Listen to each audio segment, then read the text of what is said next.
Hello, what's up tonight, everyone? Welcome. Fine Thursday to you all. Good to see ya.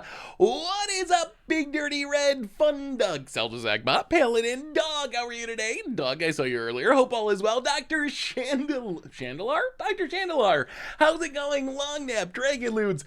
How is everyone today? It is a modern night. I've been wanting to try some all will be one combos in modern pretty much since spoiler season. We haven't gotten to it yet, so we have not one, but two different builds of all will be one combo. Long nap, welcome to the fishbowl. Thank you so much for your subscription. Big scoop cheer for you. Hey, steady links, how are you? I think my mom always used to tell me, and I think she did this just to scare me from wandering too far from the house. When I was a kid, she would always say there was a lynx of all things that lived near us, and if I went into the woods, I would get eaten by the lynx. I don't think the lynx actually existed. I think it was just to keep me in line. Mr. Peaches, welcome to the fishbowl. Thank you so much for your subscription. Big skip cheer for you. Thank you. Hopefully everyone is having a wonderful week. Today we are playing modern. We got some interesting stuff to talk about today as well. No big magic news, but I got some questions. We might have to talk about food a little bit. We got to talk about candy. Tomer, it's Tomer's fault, but at some point we got to talk about candy because Tomer has some candy opinions that I don't actually agree with. So we got lots to talk about today. And magic wise, we're starting with all will be Enchantress, which is all will be one combo in an Enchantress shell. I also have a aspiring spike deck that he posted on Twitter, which is another all will be one combo deck. This is essentially like Panza, all will be one combo, just Gruul, Arbor Elves, Blood Moon, straight up like, it looks like a Panza deck, but without the land destruction, and instead all will be one combos. So if Enchantress doesn't work out, or if we have time, maybe we'll do some Gruul all will be one as well. But we're starting with Enchantress, which I think is a really interesting shell for all will be one combo. Before we get into it though, some reminders. Replay Candy Drama. Replay YouTube, that's how you can find all the old streams, including this one in the future. Normal YouTube, tons of stuff going up on there. Tomorrow, we got a sweet, the story of Phyrexia for me has been building decks around planeswalkers that I said were bad during spoiler season. So tomorrow for Mushroom Brew, we're making Kafgood, another planeswalker that I mocked brutally during spoiler season. We got a really sweet proliferate deck with Koth, which is going up for Mushroom Brew. So keep it out for that tomorrow. We also did some toxicity yesterday with Monument of Perfection for Against the Odds. There's a sweet modern budget magic coming up on Monday, so tons of sweet stuff on the YouTube. A reminder that, hey, the Great Destroyer, welcome to the fishbowl. Thank you so much for your subscription. Big super for you. Thank you. Also, yeah, we got to get a viewer battle stream for Phyrexia on the schedule. I think the new plan is once a set release. It has been like once a year. It's been really scattershot, but I think the new plan is every set try to do a viewer battle stream so I can see all of your sweet brews with cards from the newest set. So we got to get the Phyrexia viewer battle stream on the schedule in the next couple of weeks. A reminder that our sponsor today is Card Kingdom. If you need some magical cards, you can get them over at cardkingdom.com/MTG Goldfish. Even get a free goldfish sticker. Otherwise, merch page, tokens, t-shirts, playmats, giveaways, support the stream and the channel and the site. Donations always appreciated, never required. $2 more gets your message read on stream. You think once a set is, well, I mean, like the big standard sets, not all the supplemental sets, but like Phyrexia and then March of the Machines, and then in the fall we'll have Ixalan and Throne of Eldraine 2.0. So like four a year, once every quarter for the big standard set. Is that too often? I don't know what the right pacing is, but we're gonna do one in this near-ish future for Phyrexia sometime in the next few weeks. It'd be nice if flippers didn't buy up all the bundles and then flip them for 2 times more. Ooh, what bundles are being bought up now? Is it the Phyrexia bundles? Devilby, welcome to the fishbowl. Hype train is running. Thank you so much for your subscription. Big soup cheer for you. Thank you. I just came home from Pioneer Night Mail. Just went 2 or 3 hours with goblins, but fun and interesting games and great people, so it's all good. Well, it sounds like a really fun night at the LGS. So, I mean, record, it's nice when you win, but if you had a good time, that's the most important thing. And that's from Bushwarts. Welcome you to the fishbowl as well. Big soup cheer for you. So what are we doing magic-wise? tonight. Hey, what's up, Sebby? How are you? So we're starting with All Will Be Enchantress. So the goal of this deck, we're an Enchantress deck. I like playing Enchantress in Modern. I always have fun with it. So we got some of the typical Enchantress stuff. Sethis and Enchantress Presence to draw a card. Sanctum Weaver to make a lot of mana. Protection and Tutoring from Sterling Grove. But what makes this deck unique is how we're trying to win the game. The main goal of this deck is the All Will Be One combo. All Will Be One, we've played it a little bit in Standard, just fairly with Planeswalkers. When we put a counter on something, we get to deal that much damage to an opponent or one of their things. The trick here is, in Modern, there are several infinite combos for All Will Be One. The one we're using is Quest for Pure Flame. Quest for Pure Flame, when our opponent takes damage, you put that many counters on Quest for Pure Flame. So if we have both of these and our opponent takes some damage, or we put a counter on something, we start this infinite loop where our opponent will take damage from All Will Be One, which will trigger Quest for Pure Flame, to get counters, which will trigger All Will Be One, back and forth until our opponent dies. So what we need to do to win the game is we need to find All Will Be One, we need to find Quest for Pure Flame, and then we either need to put a counter on something, or we need to deal damage to our opponent. So the Mana Bloom, I know it looks weird. This is, I think, the best enchantment for putting a counter on something. Like, it's not a good card, but I was very worried that we wouldn't have a way to put a counter on something or to deal damage. Like, Sethis, I guess, could technically attack. Sanctum Weaver doesn't have any power. So I was very afraid that we were going to have, like, the entire combo set up, but not be able to start the loop. So Mana Bloom is something we can just, like, tutor up with Stirring Grove, play it, get a counter, start the All Will Be One loop. So that's kind of the plan. Or we can Fireball it. If we don't have Quest for Pure Flame, just spend all our mana, Fireball. Actually, maybe Mana Bloom's absurd in this deck. Sanctum Weaver can make a lot of mana. Maybe we should be playing more Mana Blooms. Even without Quest for Pure Flame, just like Mana Bloom All Will Be One with a lot of mana is a lot of damage. Any cat news? Oh, there's always cat news. It's on my list of things to talk about today. I need cat advice. I need cat advice, chat. I trust you with my cat's life. The cat still doesn't have a name. I think we're getting to the point where, yeah, Urza Saga, we don't have anything to turtle up. We do have Out of Time, which is pretty good. But anyway, that's the plan of the deck. And the reason I like hey, good to have you, DPNY. The reason I like the Enchantress shell is stuff like Quest for Pure Flame doesn't really do anything outside of the combo. But in an Enchantress deck, it's an enchantment for Sanctum Weaver. It's drawing against the card with Sethis and Enchantress's Presence. Plus, we have Sterling Grove to tutor up both of our combo pieces. So even though we might not be the most explosive form of this combo, we should be really, really consistent. Hopefully. That's the theory anyway. Haven't got to play the deck yet, but we're going to jump into a league and see how it actually goes. Yeah, I think we're getting to the point where the cats might just be kitty. Whenever I go try to find it, I just say, here, kitty, kitty, kitty. I'm not a very good cat person, apparently. So at some point, I think that just becomes the cat's name because that's what I call it. Two big pieces of cat news for the day. One is, it actually came up the stairs on its own a little bit. Then it saw me and ran back down, but it's getting more adventurous. Did you get it checked? Yes. The vet said it is not chipped. They said no one really chips their cats around here. So, but yes, it is not chipped. So that is official that it's a stray or an abandoned cat. Cat's name is Cat. Yeah, my cat's name might end up being Cat as well. So yeah, we got that far that we talked to the vet and the chip thing is not a concern. So it's not someone else's cat. Esmar Endomar Decadistilacula cat. That's a mouthful. That is a mouthful.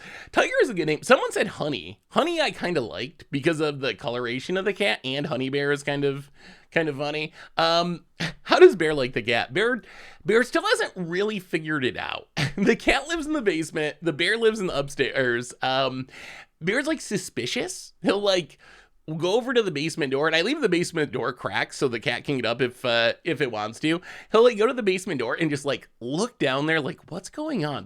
I know something is up, but I don't know what it is. So he's suspicious, but he hasn't actually fully ran into it yet.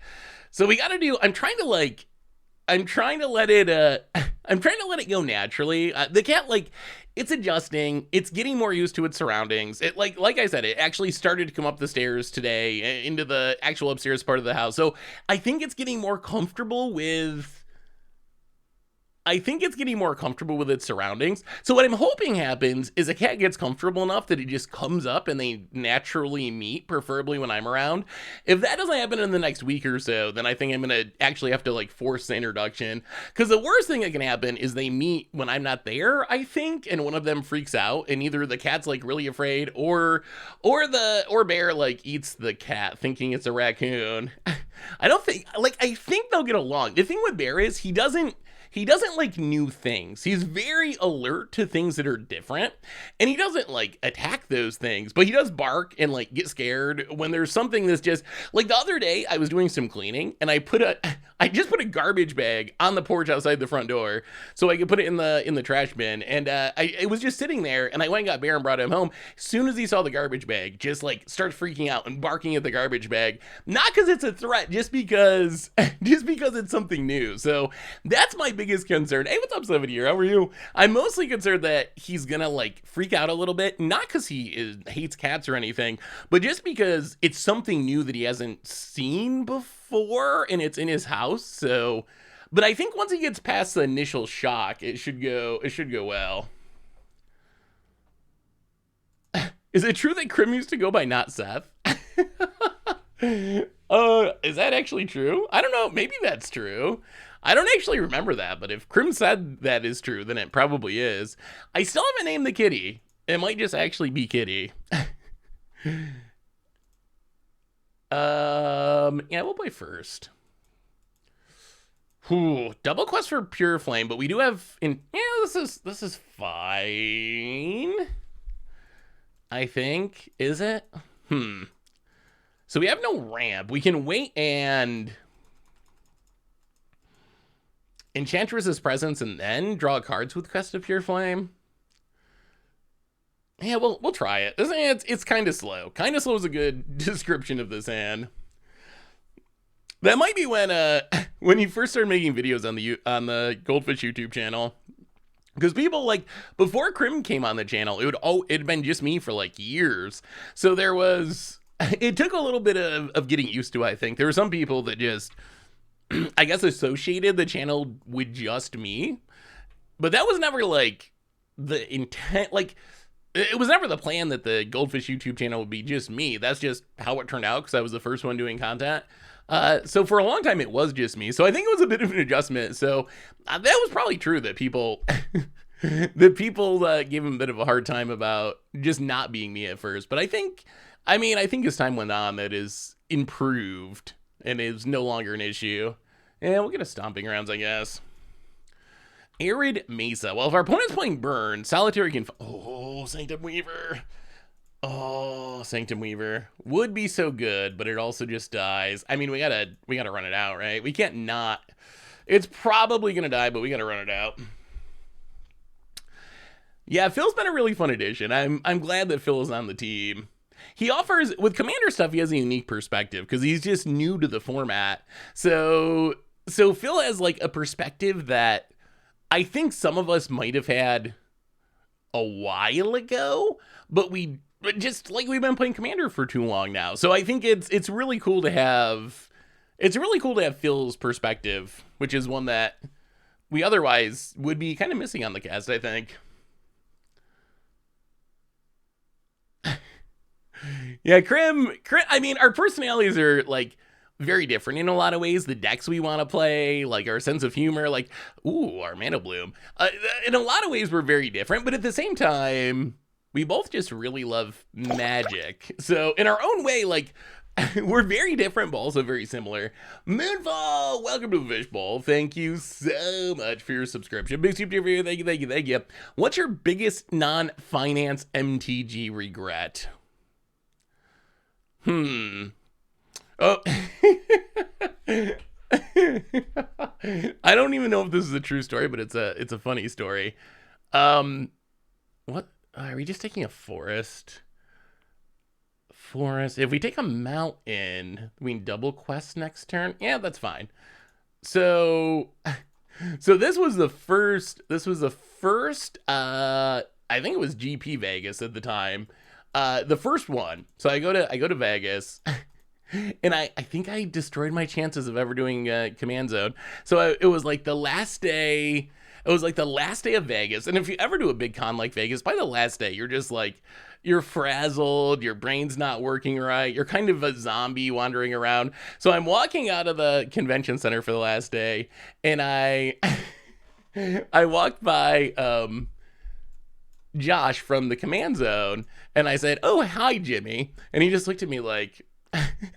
So I think in my haze of con brain, I called Josh Jimmy, and I think that ruined my chance of ever doing command zone. That one slip up.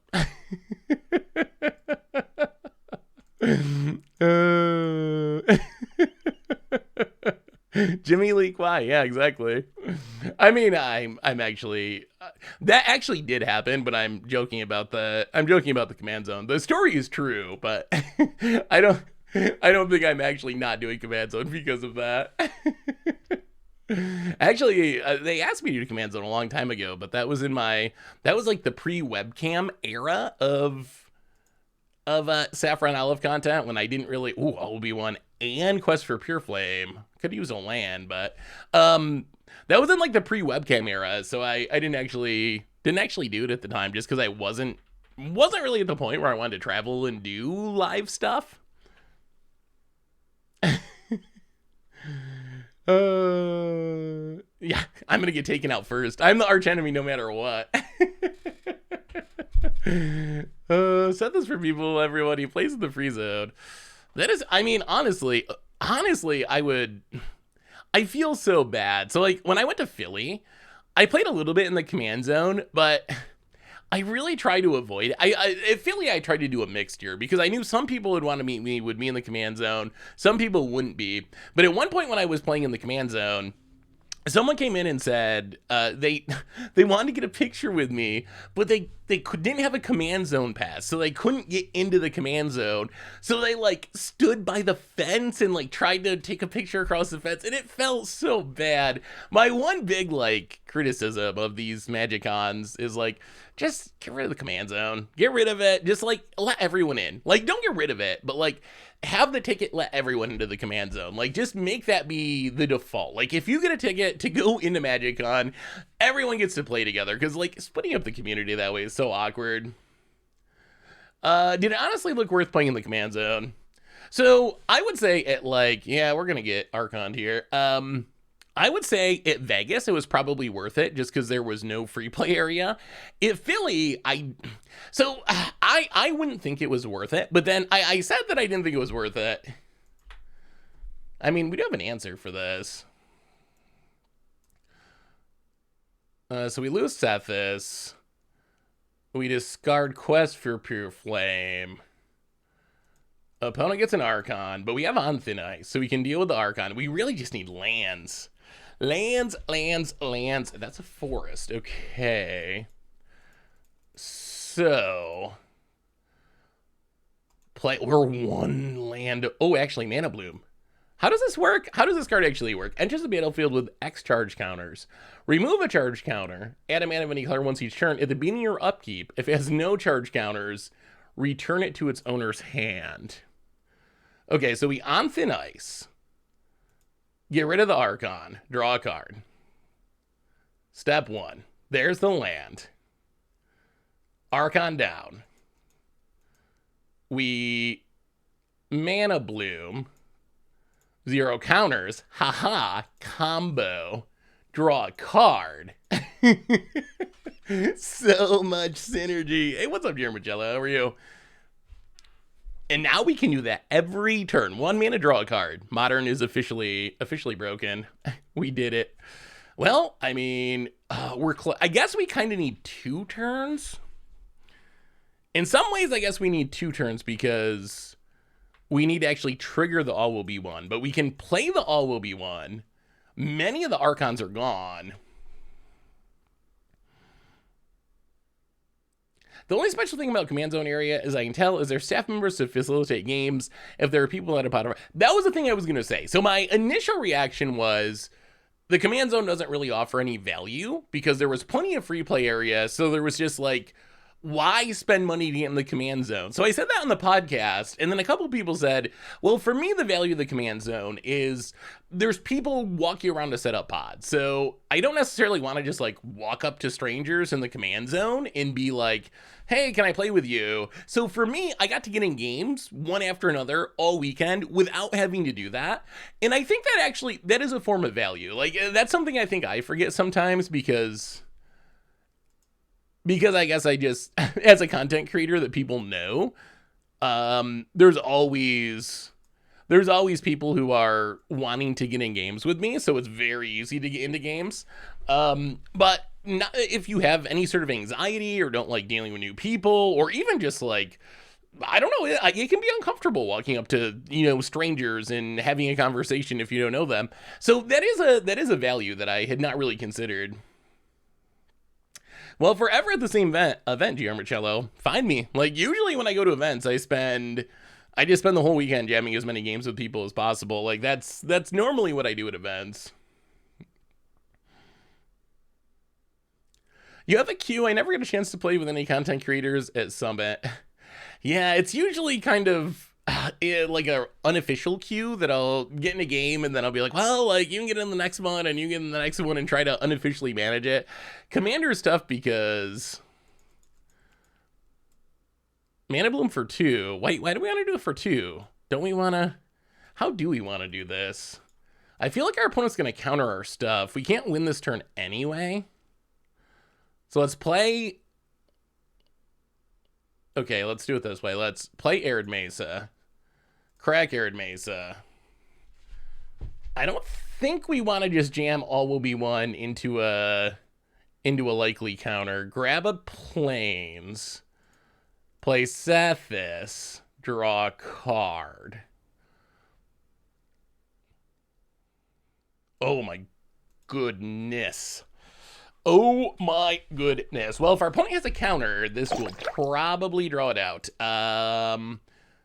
Blood Moon. Draw 2 cards. If this resolves, our opponent's going to be a little bit sad. Come on, no counters, no counters, no counters. Just accept the mountains. Accept the mountains. Accept the mountains. Okay, opponent did have the Spell Pierce. Well, good thing we didn't, good thing we didn't go for the combo. But we will pass the turn. Thanos! Hey, what's up, Thanos? Good to see you, good to see you. And Ironic, welcome to the Fishbowl. Thank you so much for your subscription. Big soup to you for you. Thank you, thank you, thank you. I feel like this is a really good setup for All Will Be One combo. We're kind of close. If we can just get through our opponent's counters, we're kind of close to just comboing off here. About it. Hey, is anyone going to any of the... Hey, Affinity, how are you? We are playing some All Will Be One. All Will Be Enchantress, I guess, technically in Modern. Is anyone going to any of the Command Fests? I'm trying to figure out if I should go to... I'm trying to figure out if I should go to Richmond. Is anyone doing Richmond? That would be, if I was going to go to one, that is the perfect pin. And that is also very true. Plan now is, oh, are you going to do Vegas, Doug? Minneapolis. Richmond's the closest for me. So that would, if I go to one of the Command Fests, it'll probably be that one. I went to SCGCon New Jersey. You were in the free-to-play area. Yeah, that one was a little weird because at that one I was like kind of officially there for SCG to help with the command zone stuff. So at New Jersey, I kind of felt committed to doing the command zone thing, just because of how it was set up and the invite and so forth. All right, opponent going to get their last Archon. Sure. So we lose Sethis. We discard a land. I mean, our opponent is literally running out of win cons. They are literally running out of Archons. About it. Passes. Well, we will. We're so close. Oh, another All Will Be One. We'll play another Sethis. Draw a card. Ooh, Utopia Sprawl. But we tapped our forest. On thin ice. Draw 2 cards. Get rid of the Archon of Cruelty. Play a forest. Utopia's next turn. Next turn should be the turn. Draw 2 cards. Set this. Enchantress's Presence. Utopia Sprawl. Put it on green. Make some mana. Utopia Sprawl. Draw some cards. Boy, Enchantress draws cards. Ooh, there's Seal of Fire. That also makes the combo work. Put it on red. And then Sanctum Weaver. Draw 2 cards. Next turn. Next turn, I think we get to see the combo go off.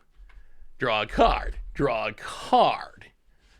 Our mana's adding up. Pass the turn. We got the All Will Be One. We got the Quest for Pure Flames. We got a way to start the loop.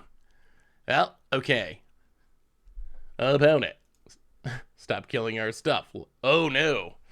Leyline Binding to get back in Archon? How bad is this for us? Obviously not good for us. It's not just deadly though, right? Okay. That's not ideal. Oh my God. Wow. Yeah, gotta magic gods.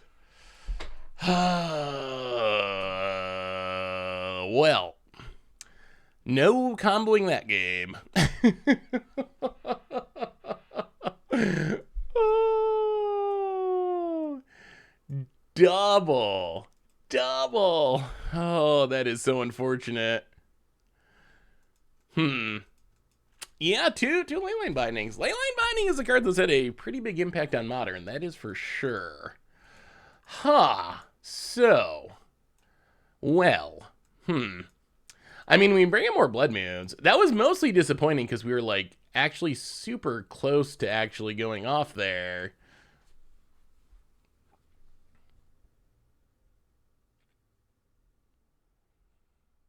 Shouldn't we have cast Solitary Confinement last turn instead of Utopia Sprawl? Well, I mean, I guess with how it played out, I mean, maybe we should have anyway. I was not expecting our opponent to have ways to get back multiple copies of Archon. I didn't think there was any way we were going to lose that turn, honestly. But it turned out there was a way. Yeah, I guess we just get on Seal of Fires.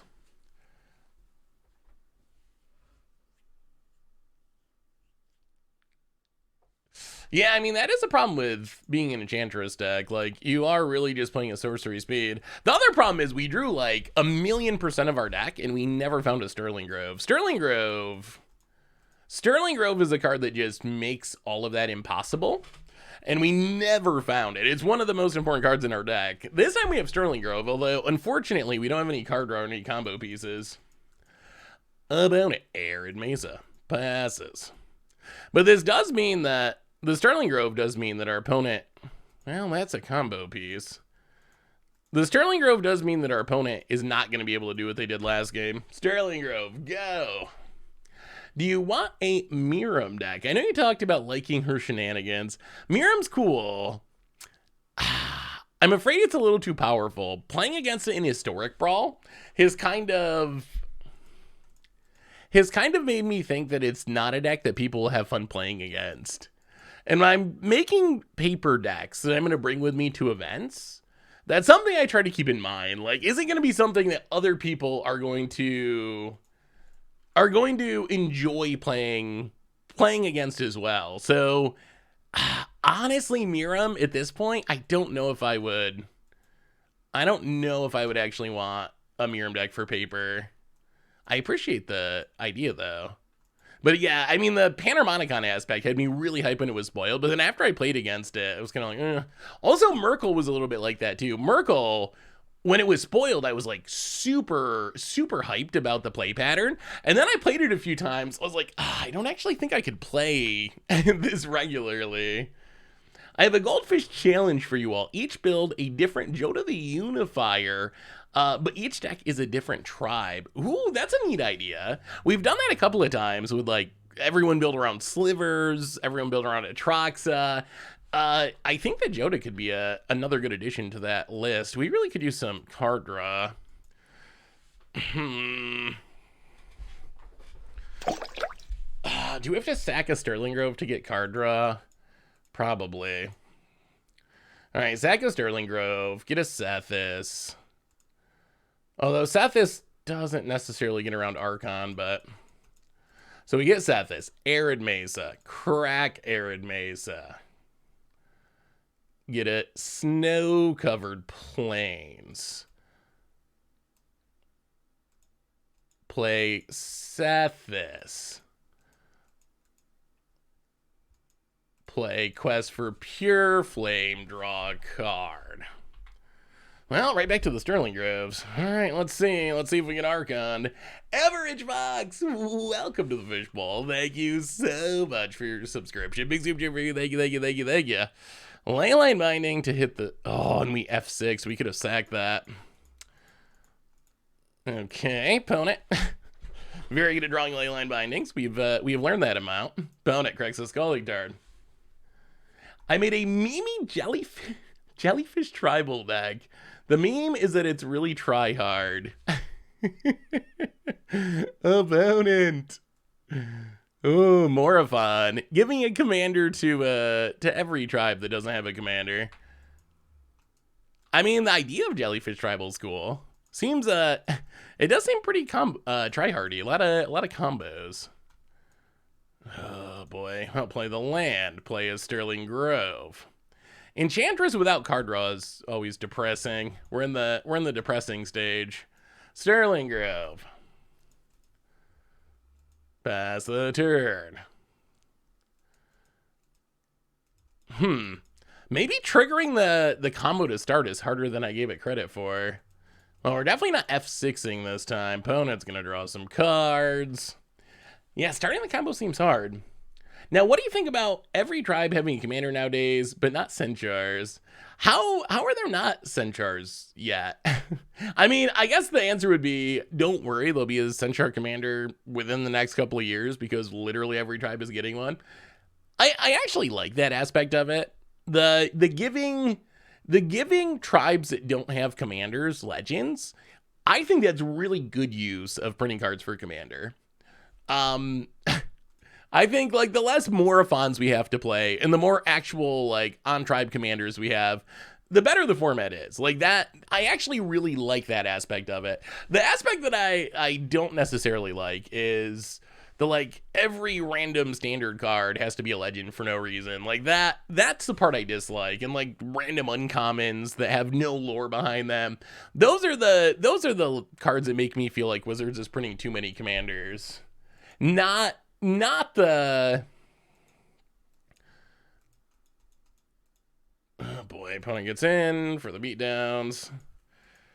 You know they have a handful of interaction. They just double tutored essentially with Shadow Prophecy. So their hand's gonna be full of good magic cards. Opponent gets in for one. Indomitable Creativity. Double Archon of Cruelty. And yeah, I mean, I think this just means we're dead, right? We have lost to Leyline Bindings. Oh, I'm still salty about that first one. Is there any... I mean, we can tutor. It just doesn't matter. There's nothing we're going to tutor up that's going to stop this. And our opponent has 7 cards in hand. I don't know. What do you think of Archon of Cruelty? Is Archon of Cruelty Yeah. Well, that was a bummer.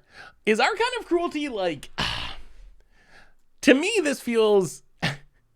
It's basically Alchemy, the modern edition. I don't know. It feels inorganic a little bit. It's like, if you could design the perfect the perfect cheating to play target for Modern in a lab and just put it into the format. That's kind of what Archon is. It's, I don't know. The new Ellis Shorn makes it bad.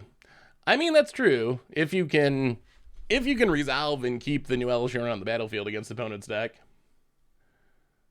I mean, Murktide's kind of the same way. I mean, on the other hand, it's like Reanimator wasn't a legitimate strategy in Modern before Modern Horizons 2. So is it a positive? Is it just like, maybe it's a good thing that now Reanimator is in Indomitable Creativity. Now those are archetypes because of those cards. So I guess you could argue it created a new archetype. White Leyline makes Archon bad. Does it? Let me look up Archon. Does Archon actually target? Archon of Cruelty. When enters battlefield or attacks target opponent, sacks a creature or planeswalker. So it makes it like halfway bad. Like it is, yes, you won't sacrifice and you won't discard. It's still a 6/6 that draws you a card and gains you 3. So it's still, I wouldn't say it's that bad, but it's definitely less effective if you have White Leyline on the battlefield. I guess we gotta get the mount in here awkwardly. Run out this. I mean, we have the full combo. The full combo is in hand. We even have the damage in hand. So if we could get this, all will be one on the battlefield. Oh, Ether Vial. Okay. So it's some sort of Merfolk deck. So if we get all will be one on the battlefield, we win the game. It's as simple as that. Can we do it? Can we draw lands? Can we hit the mana? Are we going to get mana screwed into Oblivion? But that is it. Like 5 mana, GG. We're close. We are kind of close. Doesn't your opponent have to target themselves? I think, well, let's pull up our Crown of Cruelty again. Does it say target player? Yeah, it says target opponent. So yeah, you're not going to have to target yourself with the sacrifice ability.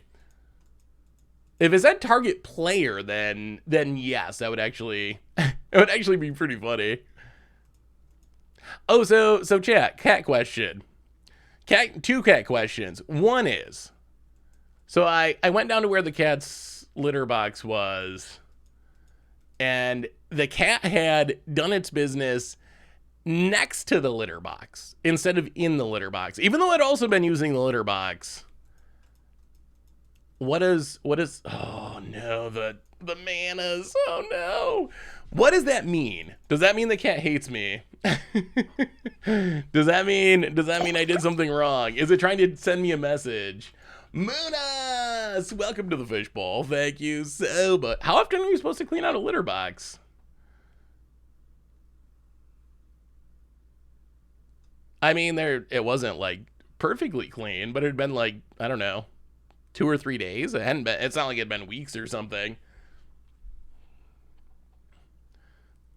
Every day. Oh my god. Okay, well, maybe that's the issue then. I didn't know you had to, I thought it was like well, I've never owned a cat before. I was thinking it was like every week you change the litter or something. I didn't realize it was a daily chore. All right, well, I guess maybe that's the issue then. Opponent gets in. This out of time could be incredibly good. Should we draw mana and be able to get it on the battlefield? Essentially a 3-mana Wrath here. Oh, we need a land so desperately. Magic Gods. Please. Okay, Snow-Covered Plains. That is good. That is good. Oh, now what? Oh, are we going to die? We should be able to play Enchantress's Presence, right? We should be able to. We're going to try. Enchantress's Presence. We have the Seal of Fire we can use if we have to. And then next turn, out of time, draw a card. Like, we're just trying to get to 5 mana. Just trying to get to 5 mana to pull off this combo and end the game. Opponent taps. Okay, so change the litter box more often. That is good advice. I can deal with that. Oh no. Wait, are we 3, 4, 5, 6, 7, 8, 9. 10, 11, 12, 13. So we're not dead to another Lord. All right. Yep. Pass the turn. Oh, if they go to flash in... Oh. All right. Well, now I guess we do have to kill the Lord. This does slow down our combo a little bit, but I think it's just necessary. So, second cat question that kind of piggybacks on the first one. What do I need to have for a cat? I am the most clueless cat owner. I know dogs. Dogs are easy. Bear just paws me until I do what he wants. Like, cats, they're a little tougher. They don't just tell you what they want. They're weird and moody and poop on the floor. What? So I have like a litter box, food and water, obviously. Apparently I need something to scoop out of the litter box. So that's something I'll have to pick up. Some way to scoop it. Scratching post. Is that just something for them to scratch? It does, like, so when I hold the cat, it does kind of like scratch, not in like a mean way, but it does kind of paw, like scratch on my shirt, if that makes sense. So something for that does seem like a good idea. A scratching post. I can do that. I can do that.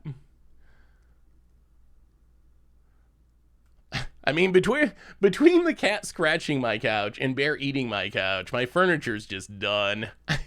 And I can't even get new furniture. Really, it's Bear's fault that the cat even, like, got in here, because it was living in the hole he ate in the couch. It wouldn't even got into the couch. Well, out of time. Please resolve. If our opponent counters this, we could be in trouble. They only have 2 cards in hand, though. If this resolves, opponent's board is gone, and we're drawing cards, and eventually... all will be one will happen. Come on. We are using a lot of our counter stuff, though. All right, we draw. Okay, Seal of Fire. That's a combo piece. Get rid of the creatures. They're phased out for quite a while. I mean, if we can't win before these creatures come back, then I guess we don't deserve to win. Opponent. Ooh, runs out a subtlety. Sure. All right. I mean, maybe we still just die. We could still use lands. Lands would still be helpful. Opponent untaps. 1 card in hand. Does it make biscuits? I don't know what that means. Needing. Okay, so it's a normal thing. Okay, so it's not attacking me. it's just needing me. Dragon and Bones, welcome to the Fishbowl. Thank you so much for your subscription. Big soup for you. Thank you. You may want to get it treats and a nail trimmer. Start with massaging their paws a little bit to give them a treat. Then after they're comfortable, hold them there. Gradually introduce nail clipping. It probably could use its nails clipped. It also has to get its shots. It had a oh dear. Oh no. This is actually, well, I guess we're gonna have to Seal a Fire to kill the Tide Shaper to get our green mana. Yep. Opponent hits us for a 3. This is gonna be closer than I was hoping. We would still love to draw land. That would make us happy. There's also still gonna be a question as to whether we can trigger this combo. All right, out of time vanishing down to 3. Sterling Grove. Well, Seal of Fire, draw a card. We're so bad at drawing lands at the moment. Into another Sterling Grove. Seal of Fire, kill the Tide Shaper.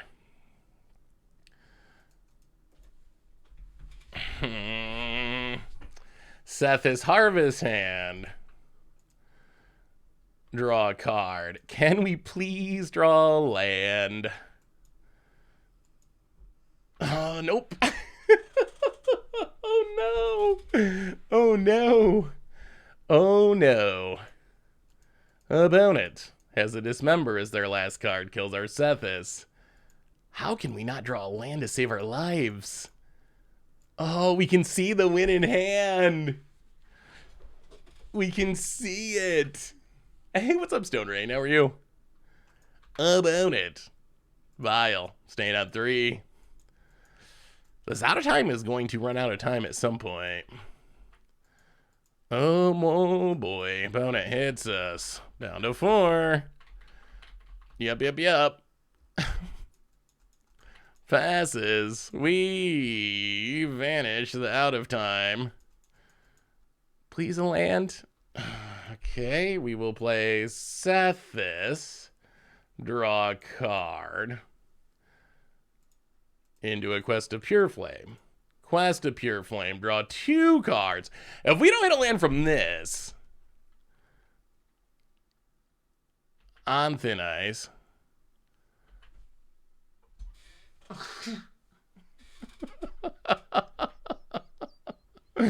Oh no. Alright, well, apparently lands will not be drawn. I mean, at this point, what can you do but laugh? Like, you can't fight the magic gods. Sometimes they just don't want you to ever draw any lands, and there's not really anything you can do about that. Opponent gets in, it's us. That's the game. That's the game we play. Down to 2. Oh, so gonna run out of time. I mean, we're gonna draw like 5 lands in a row one of these turns. The problem is all these creatures are about to come back.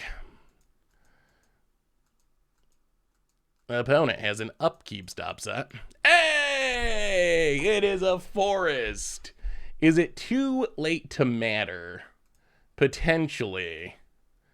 So how can we do this? Well, step 1. On thin ice. Draw 2 cards. Gain a life. Get rid of the subtlety. We draw a Blood Moon. Wow, still not any more lands. All right, get rid of the subtlety. Utopia Sprawl on Snow-Covered Forest. Draw a couple cards. Gain a life. Ooh, Solitary Confinement. Okay, new plan. New plan. Put that on white. Solitary Confinement. That might keep us alive for a minute. Wow, we are really bad at drawing lands. Okay. Hey, that's a land. That is a land.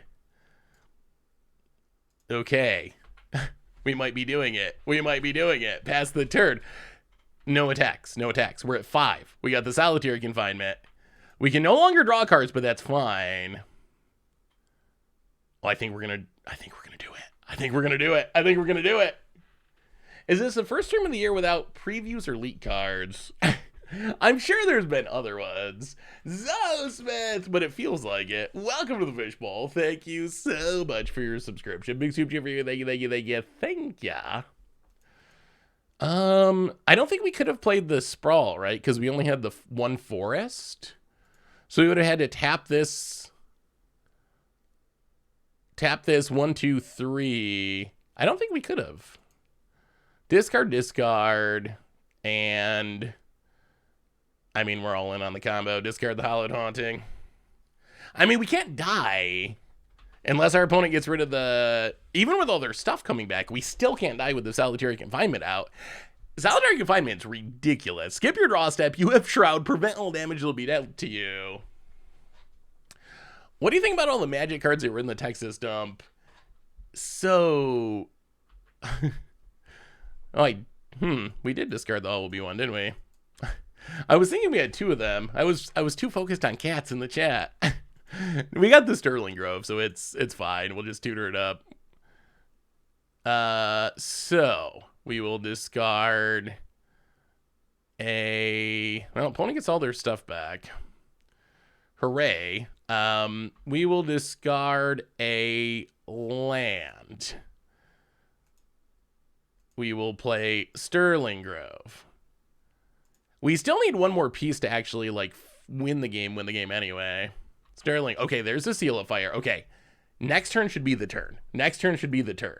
So now we play Sanctum Weaver. Draw 2 cards. Gain some life. We also still need a red source. Well, I guess Sanctum Weaver is the red source. Seal of Fire. Draw 2 cards.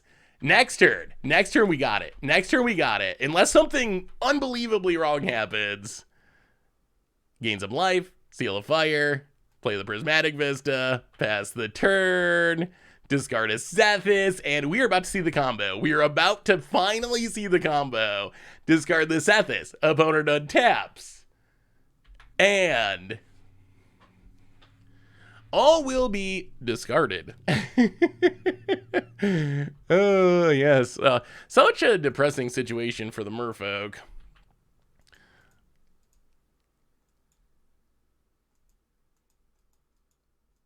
Opponent with a big swing. Gonna learn about solitary confinement. We will take 0. Oh no, they might scoop. Crack Prismatic Vista. Okay, this is the turn. This is the turn. So we get the forest. We untap. Here's how we got to do this. Here's how we got to do this. Solitary confinement. We will discard a quest for Pure Flame. We don't need that anymore. So here's what we do. 1, 2. Sterling Grove. So we still have protection. Gonna trigger to draw. Gonna trigger to draw. There's an Anthenice, that's fine. There's a land that's also fine. So now we sack a Sterling Grove, paying a single mana. Sterling Grove, gonna get an all will be, watch them have a counter. Watch our opponent have a negate. Oh my goodness, that would make me sad. So we put that on top. We play this forest.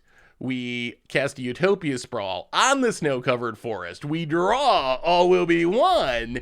And I think it is over. Don't scoop, opponent. Don't scoop. We're so close. We're so close. We're so close, merfolk. We're so close. Please. We've been trying so hard. All will be 1. Enchantress's presence. Sure, whatever, doesn't matter. Sanctum Weaver for red. All will be 1. Cast it, and here is the combo. Draw a card, draw a card. And now the fun begins. Draw, draw. So now all we gotta do is get a counter on something, which we will do by Seal of Firing our opponent's face. And here comes the loop. That'll trigger the Quest of Pure Flames to get counters, which will trigger the All Will Be 1 to snipe our opponent. And now I think we can just sit back and let this do a thing. Boom, boom, boom. Quest of Pure Flame, all will be 1. Quest of Pure Flame, all will be 1. We did it. We did it. We fought through the lack of lands. All will be 1, quite literally. Okay.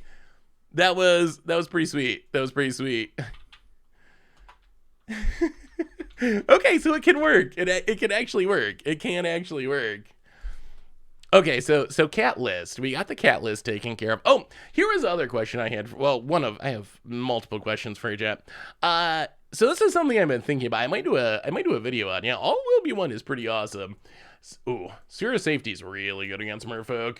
So I might do a video on this. I'm curious. What would wait, Commander is coming to Arena.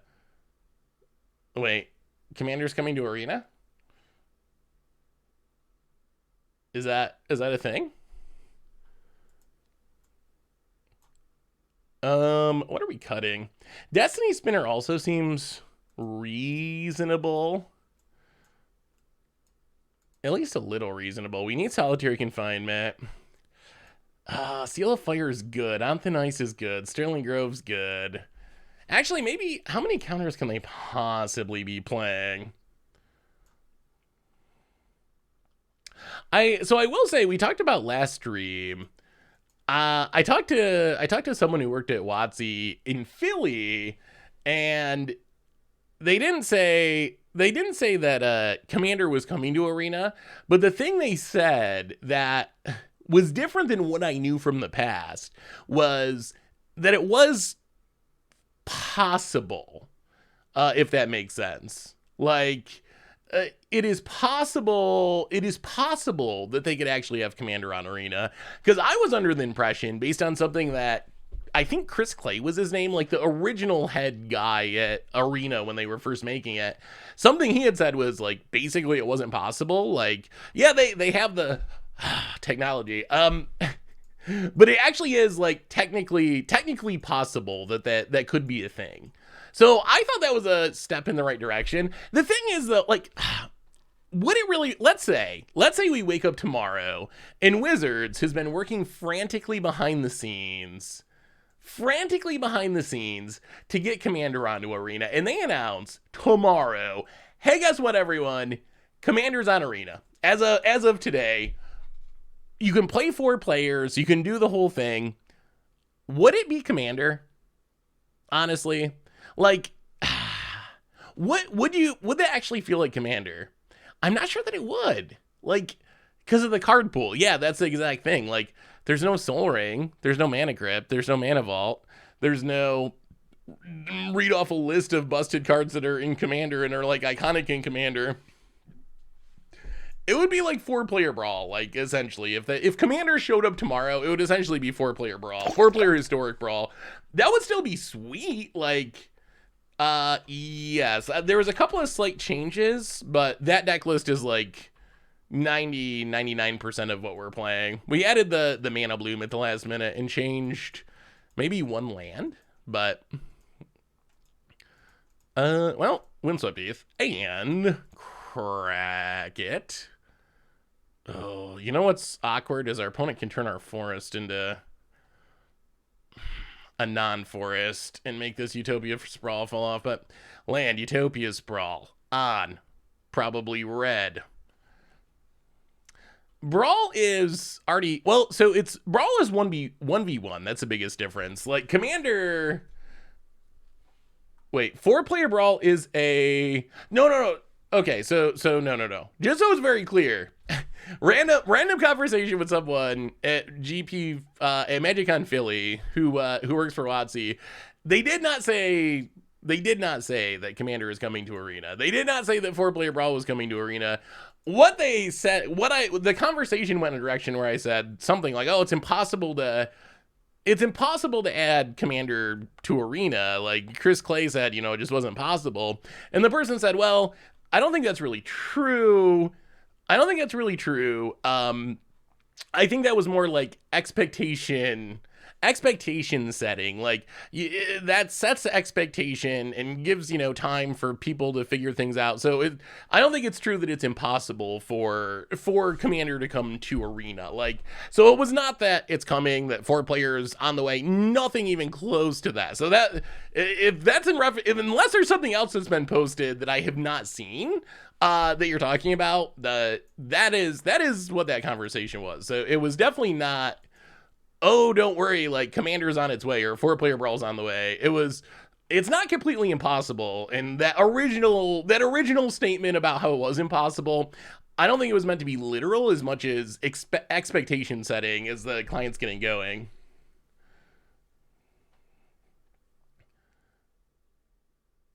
Opponent. Gonna do some hex catching. Sure. This only hits instants and sorcery. Oh my god, it's non-creatures. Okay, are you counter? Wow. Well, I mean, that's a lord down. It's also our card draw not hitting the battlefield, but I mean, I guess we'll take it. Yes, if you ever need the deck, !deck will pop up the deck list.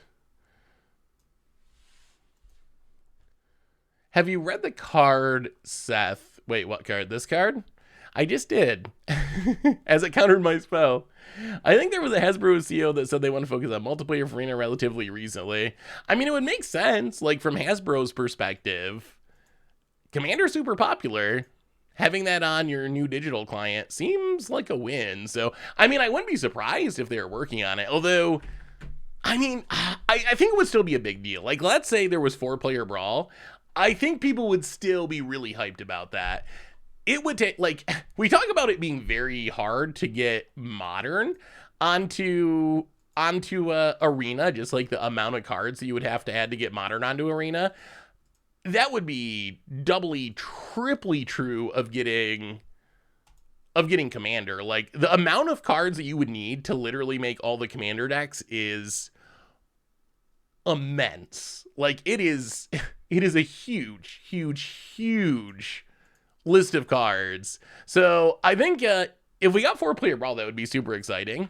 That's what I always figured. I always figured that the most likely outcome would be a separate Commander client, something that was designed specifically to make Commander work in digital. But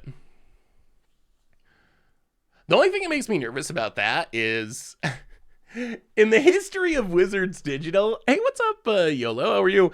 In the history of Wizards Digital, they've made like so many games. I was reading through this list. I was working on this like history of Magic script for a possible video, and I was looking through the history year by year of Magic, and the last like 5 years, you got Arena, which has been successful. You have Magic Online, which is 20 years ago, but has been successful. I guess you can say Duels of the Planeswalkers was successful for its era, maybe Chandelar in the 90s.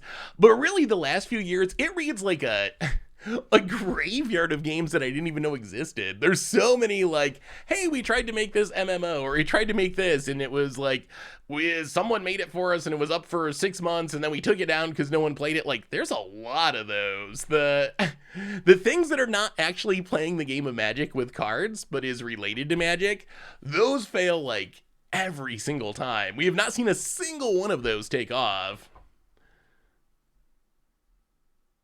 I think that would actually be kind of funny. Maybe we play I don't know if you can still play them. I think most of them are like actually dead. Like you can't even download them anymore.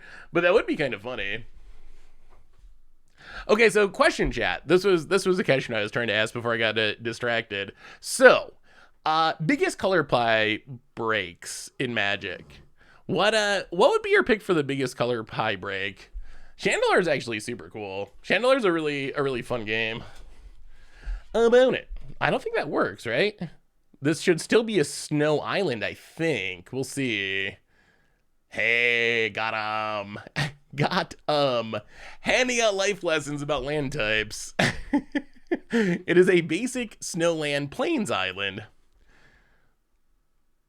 So color pie breaks would be like a classic example is, how about like Withering Boon would be a classic example. Withering Boon is this old Mirage card that is a 2-mana black counter spell. 2-mana instant, pay 3 life, counter target creature spell.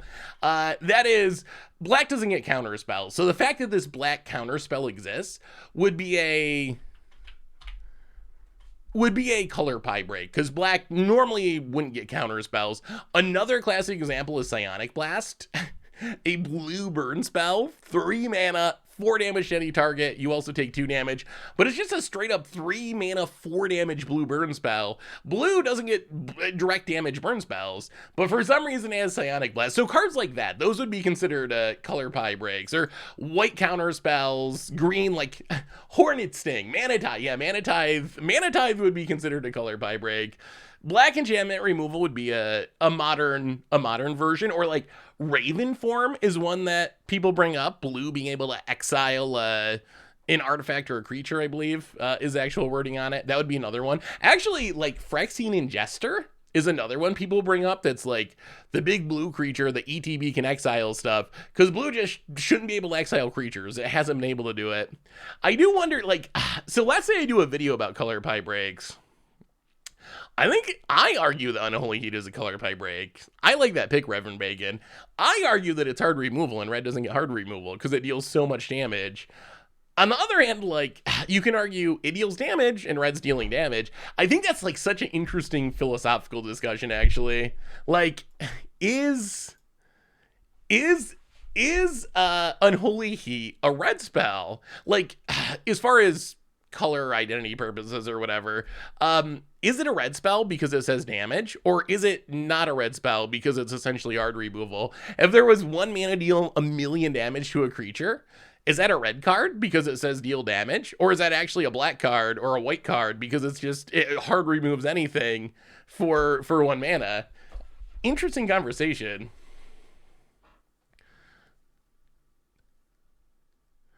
Have you considered off-color counterspells for ATO? I know there's something we've discussed in the past together. Yes, that's something I think would be really funny. I just haven't really figured out how to execute that into an interesting into an interesting deck. Like that's the challenging part. Like I could jam all the white counter spells together into a deck and be like, haha, Mana Tithe you, haha, memory, lapse of memory you, or whatever.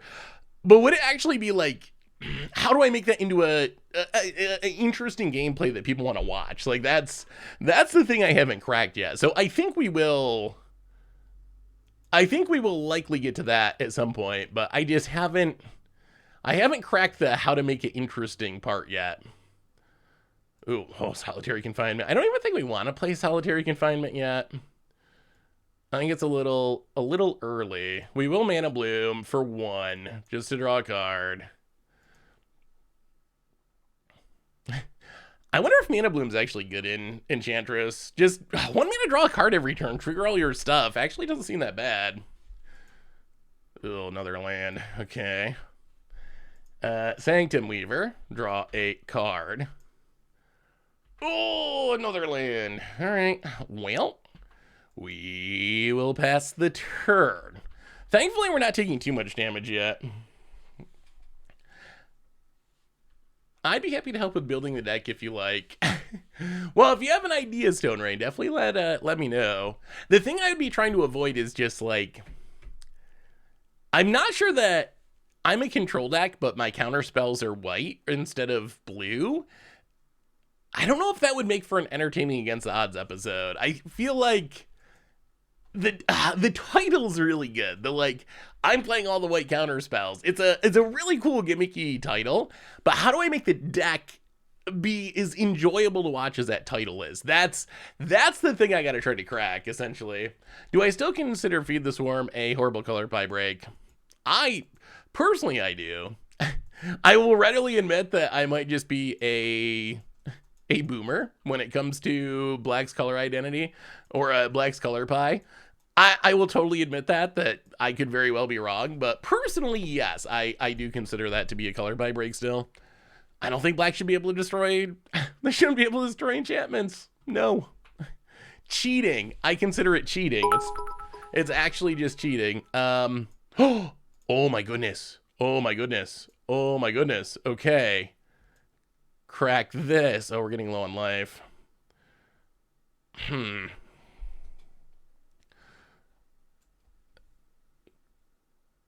So if we get this, 1, 2, 3, opponent's at 19. All right, get a Stomping Grounds, untapped, little risky. 1, 2, 3, 4, 5. All will be one.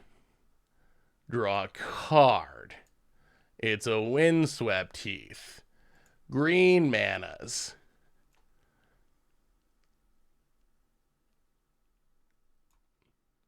One, two, three. Or 1, 2. Ha! Draw a card. Mana Bloom. Snipe your dork. Mana Bloom, probably better known as a fireball. And then Sathis. Draw a card. And then remove a counter from Mana Bloom. Just to be safe. Solitary Confinement. Draw 2 cards. And life is good. Life is good in All Will Be One land. Pass the turn. Would I eat a BLT sandwich? I'd eat a B. A B sounds good. The L and T. I mean, the L's okay. BL's okay. T, no T's for me. About it. Passing. We're one piece away. We're one piece away from the combo kill. We need the quest for Pure Flame. That is the missing piece of this puzzle. Can we find it? We're going to try. Step 1, Enchantress's Presence. Draw 2. We get to draw a lot of cards. Can we find the combo piece to close out the game? Sathis triggers.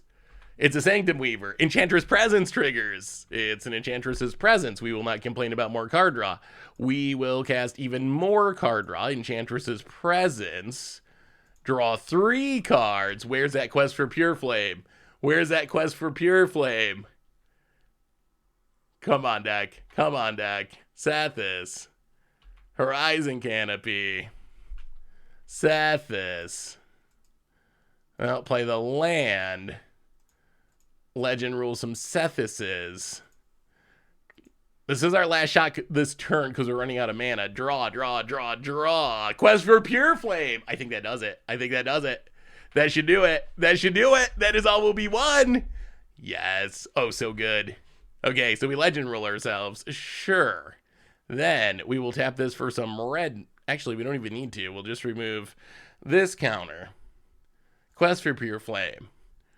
Do you have a counter? Draw 4. I mean, opponent needs to stop this or they're dead to the loop. Oh no, they have a counter? Oh, okay. Opponent wanting to, okay. That's another Quest for Pure Flame. Let's try this one more time. Quest for Pure Flame. Draw 4. Do you have another counter? Just let it happen, opponent. Be completed. We will all be one, opponent. It won't hurt a bit, I promise. It's just a little oily. All right, Quest for Pure Flame resolves. And ping. Always yes. Always yield. That'll trigger that. Save targets. And at you. And, oh no, we gotta click this time? Ping ya. 15, 14. Can we just have 6? 13, 12, 11. The countdown is on. 10, 9, 8, 7. It's so good. 4, 3, 2, 1. And our opponent has officially been completed. That was pretty good. What do you prefer, black removing enchantments or anchovies for the rest of your life? When I have to eat them every meal or like once a year for the rest of my life? That's a tough question. If it was anchovies like every day, I would have to, as much as I don't like Feed the Swarm, I'd have to go with black getting enchantment removal. If it's like, oh boy, every like 6 months or something. If it was every 6 months, I might go with, oh boy, anchovies are so gross. Speaking of food, I actually have a food topic for today I wanted to bring up. So first, okay, question. Canterbury eggs. This came up because of Tomer. Tomer, we were doing a podcast, and Tomer was very excited because he had gotten a Canterbury egg. He said it's like S tier candy, his favorite, it's the best.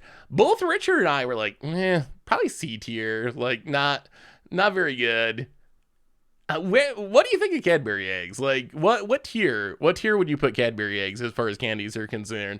Is Tomer right ranking them like is literally one of the best candies, or are Richard and I don't know, am I saying it wrong? Oh, Canterbury? Cadbury? Canterbury? I don't know how to say it. I just don't eat them. Love them as a kid. As an adult, they're a little too sweet. I didn't even really like them as a kid that much. And that got me thinking, what candy is best? So I actually looked. Candy tier lists are a thing. They actually someone has already made candy tier list. I don't see the Canterbury eggs on here. I am curious though what people think of some of these candies. For me, I'll give you a quick preview. Kit Kats I think are S tier. I think Kit Kats, the wafery part, one of my favorite parts in any candy. So I would say Kit Kats. And anyone disagree with Kit Kats being S tier? Is there anyone that doesn't like Kit Kats? I mean, Reese's is tough. Reese's are good. They can be a little too rich sometimes. Am I in the mood for peanut butter? I would honestly probably put Reese's as an A tier. Like if I was gonna get a like candy bar and I was at the store and I was choosing between these two, I think a huge percentage of the time I would choose a Kit Kat over the Reese's. Like my last dollar I gotta spend on or I don't know, probably $3 now, whatever it is. But my last bit of money I gotta spend it on candy. It's probably gonna be the Kit Kat over the Reese's. Ooh, this hand is oh boy, it's risky. It is risky. One land, we got to pair Utopia Sprawls on. We got to pair Utopia Sprawls on a non-basic. We are on the draw. I think we can try it. One land, one land, one keep. All right. We'll come back. We'll come back to this. We'll come back. I will say one last one, and we'll come back around to it. Candy corn. Honestly, if I made this tier list, there would be a ranking below D for me to put candy corn in. My God, candies is like absolutely. Candy corn is one of the worst candies. Like I absolutely. Yeah, there should be an F tier for candy corn to go in because it is so bad. Is that one that anyone likes? Is there anyone that enjoys candy corn? I didn't even like candy corn as a kid. Like even as a kid, that was like the worst thing you would get at Halloween or whatever. Well, Temple Garden, untapped, and Utopia Sprawl on, I guess, red.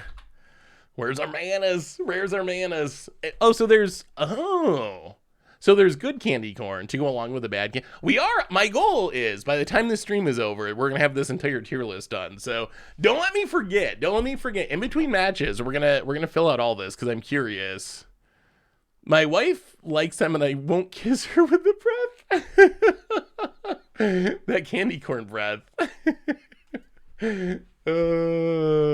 Wait, some of you actually like candy corn. Oh, God. Well, okay. Sure, opponent. Sure. Thank you. Land. Hey, we did hit a land. Okay, this actually kind of works out, sort of, then. Utopia Sprawl. On white. Seal of Fire. Go. Oh, the texture is so bad. The flavors, everything about him is bad. Oh, you can create new ranks for... Really? I can add new ranks? Oh, candy corn is going down. I didn't realize I had the power. Oh, if I have the power to make the ranks, candy corn is done. It is done. Sanctum Weaver. Correct the Arid Mesa. Get a... We have one white source. We need red. Stomping Grounds, untapped, and also a Sanctum Weaver. I mean, we have the All Will Be one. We need the Quest for Pure Flames. Okay, I can add tiers by clicking the gears. That makes sense. And rhymes. Boom. Add a row below.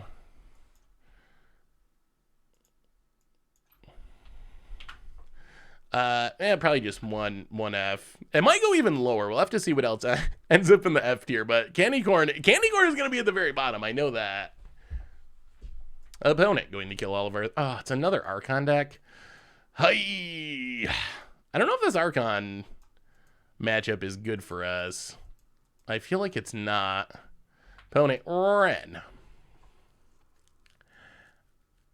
About it. Candy corn is Ragavan tier candy. Wait, you like candy corn? Really? It's like one of the best candies? I am amazed. I didn't know anyone felt that way about candy corn. I really didn't. Well, there's All Will Be one. Sadly, nothing to do with it at the moment. The good news is, if we ever draw and resolve Quest for Pure Flame, it's GG. Although, as we saw earlier, Leyline Binding is the bane of our existence. About it. Oh, God. Oh boy, that's a lot of Besejus. That is a lot of Besejus. All right, opponent, Beseju Tribal. Oh, wait. Yeah, I see. Never mind. Oh, we're done. It's not a lot of Besejus. It's Ren Beseju, and that is us probably scooping, honestly. Yeah. All right. Back to the candy tier list. So, let's pretend like that didn't happen.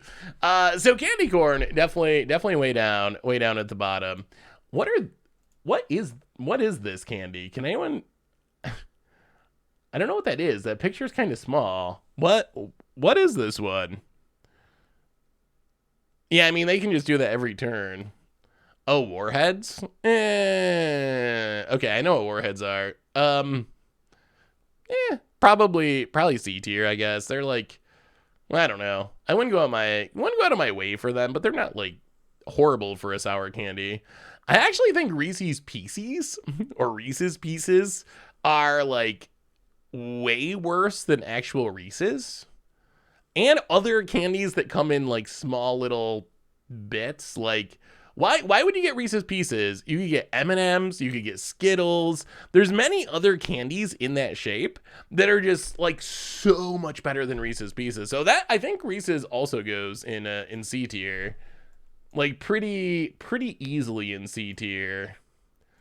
Oh, how do we interact with this deck? I guess we just hope they don't draw the Beseiju. Or the Ren to go with the Beseiju. This feels like a bad matchup. This is like the second time we've just gotten like hard wrecked by this same deck. Is Leyline, like Leyline could be good-ish against Archon, but that same Beseiju lock still just get, really, Reese's Pieces are so good. Are Reese's Pieces as good as, but M&M's have peanuts. Peanuts is better than peanut butter. Why would you have the better of a food when you can just have the actual food? I don't get it. Isn't butter strictly worse than the original? How are you gonna... Ooh. You know what? Okay. I'll put it in B. The ET argument actually got me. That's a really good point. That's a really good point. ET's never gonna make it home. What do we cut here? Does Rest in Peace do anything? Why does our opponent not want to lose to our deck? I don't get it. I don't get it, opponent. Just die. Let us combo. Stop interact. Is B fair? Okay, we'll accept the B. All right, let's see if we can. Ooh. All right. I mean, we got the Blood Moon. Blood Moon, I feel like, could absolutely wreck our opponent's deck. I don't know if we can get it down in time, but I do feel like Blood Moon, if we do get it down, this hand's pretty good. The hand's pretty good. We'll see if it's good enough. I wish we had a Utopia Sprawl. Turn 2 Blood Moon here would probably actually win the game. About it. Scalding Tarn passes. Well, Temple Garden. Untapped. And Sanctum Weaver to its inevitable demise. We're going to have to decide if it's worth Blood Mooning, even though it's really going to hurt us. We'll see what our opponent does. I mean, counters and interaction, they're still a concern. I guess we can still play the Enchantress as present. Like, if somehow the Sanctum Weaver lit... Ooh, opponent's desperate. They had to play the Beseiju. Okay, well, I think we gotta go. We gotta go for it and trust the magic gods. Oh, do we? Oh, do we pass it up? I'm sure you wear a pulled pork. Making the same general idea with chicken tonight feels good. Oh, how are you doing, Magikarp? Last time we talked, you were not having the best day. Are things better? Trust in the Blood Moon gods? I mean, it wouldn't... We can't pass up the chance to play Blood Moon, right? We have a decent amount of basics in our deck. This is going to hurt, but I think it's going to hurt our opponent way more. We do have a forest at least. All right, Blood Moon. Enjoy your mountains, opponent. Enjoy your mountains. Ha. Wait, no. Oh! No. No. You gotta be kidding me. Oh. Oh.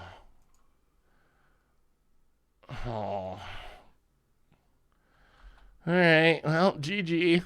Back to the candy tier list. Oh, that's so unfortunate. Why not Plains? Then we wouldn't have red mana for Blood Moon. I mean, if we want to play the Blood Moon, we got to get red mana there. Unfortunately, our opponent is going to be able to do their thing anyways. Wow, treasures.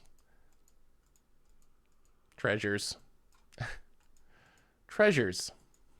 They're a thing.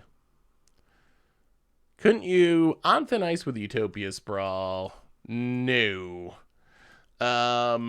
We don't have white mana, and we only have one forest that we can put it on. So we actually still can't on thin ice, which I think means we're dead. Like, we'd have to tap our green source and Utopia Sprawl on the green source, so we'd have tapped white mana. Well, apparently our opponent's 5-color deck doesn't care about Blood Moon. Welcome to 2023 Modern. Nothing matters anymore. Well, alright, fair enough. Apparently we cannot beat that deck, no matter what we do. Well, let's drown our sorrows of the badness of Blood Moon with some candy rankings. Bubble Tape, actually, I mean, it's not good bubblegum, but I do have kind of fond, nostalgic memories of it. I guess that's probably B-ish. Is this 100 grand? Oh, 100 grand is so bad. Does anyone like 100 grands? Is there anyone that actually likes 100 grands? When's the last time I had Bubble Tape? I was probably like 5. I don't know. 1,000. These are bad, right? They can't be in the candy corn tier. Candy corn is all, honestly, like, maybe Bubble Tape is actually honestly C tier. 1,000 grands are good. 100 grand? Am I saying 1,000? I don't even know. I don't even know what it's called, so I guess I probably shouldn't rank it. 100 grands are 100 grands aren't enough. We got 1,000 grands here. You like candy? No one likes candy corn. But I mean, I think Bazooka Joe, it's whatever Bubble Tape is plus one for this is the one with a comic, right? Weren't there comics in these? Absolutely, like, just horrible comics, but comics. So I think the fact that you get a comic, like, has to move it up a tier, but ahead of the other gum. Okay, so B tier for the comic. Gobstoppers. I actually can't even think of what a Gobstopper tastes like. I'm leaning on you, chat. Where do Gobstoppers go? I feel like I've probably had I must have had a Gobstopper at one point, but I have, like, I cannot even think of what these are. D at best. C, D. So not good. Somewhere in the low rank. You can't use them as counters? Is that how we're ranking them? How useful are these in a game of Magic? Why were Gobstoppers a necessity for playing baseball? All right, we'll go C. We'll go in the, wow, there's an S tier from Miracalypse. We'll go S tier. Hot tamales. This is another, I never really liked or ate hot tamales, which I guess means I'm putting in the D tier. Sour Patch Kids are fine. They're not like, I mean, I guess they're very similar to, I mean, it's another sour candy. I guess it goes, I mean, maybe it's, oh goodness. These, what do you think of these? I don't even know what these are called. Catcher Knight, second them behind the blade. Oh, that makes sense. I don't even know what these are called. Pops? Are they just pops? When I was a kid, when I was little, the bank in the town where I lived would, like, had a little like, or are they ring pops? Oh, I thought these were the ones, I thought they had the stick on them in the bank where, oh my god. No, they're Tootsie Pops? Oh, okay. Now, bear with me. Tootsie, anything with Tootsie Rolls in it, it's in the candy corn tier by far. Like, Tootsie, the flavor of Tootsie Roll is, I don't understand why any kid would enjoy the flavor of Tootsie Roll. It is, you know, I was talking about how my cat, like, took a dump on the floor. That is essentially what is inside a Tootsie Pop. It is essentially the same thing. It is the worst, absolutely the worst flavor. Wait, y'all like Tootsie Roll flavors? No, that's a thing people like? It's like the anchovies of candy. The Tootsie. The Pop is fine. I can deal with the Pop, but the Tootsie, no one wants the Tootsie. Yeah, F for sure alongside candy corn. Sweet tarts are hard to. Oh, my candy opinion's invalid. Well, I mean, if there's one thing I'm known for, it is very S tier food takes. I do have good food opinions. I try to avoid, honestly, when I was a kid and I got a Tootsie Pop, I would lick it until I got to the Tootsie part, the middle, and then I would either throw it away or pawn it off on one of my little brothers or sisters. I'm not eating that. Sweet tarts are hard to rank because they're literally just sugar. But if you ever just wanted to eat a bowl of sugar with like a very little bit of flavor, like Sweet Tarts got you. They got your back if you just need that sugar. Where does pure sugar rank on the candy tier list? I mean, it's probably, I don't know. I mean, probably C tier. That's fine. That's fine. Next 5, orange slices. Orange slices aren't very good. Fun Dip. I don't even know what Fun Dip is. I guess we here. You know what we do? We'll just add one more row, and this will be I added 2 rows. Oops. This will be the question mark. Like, what is Fun Dip? Does anyone know what Fun Dip is?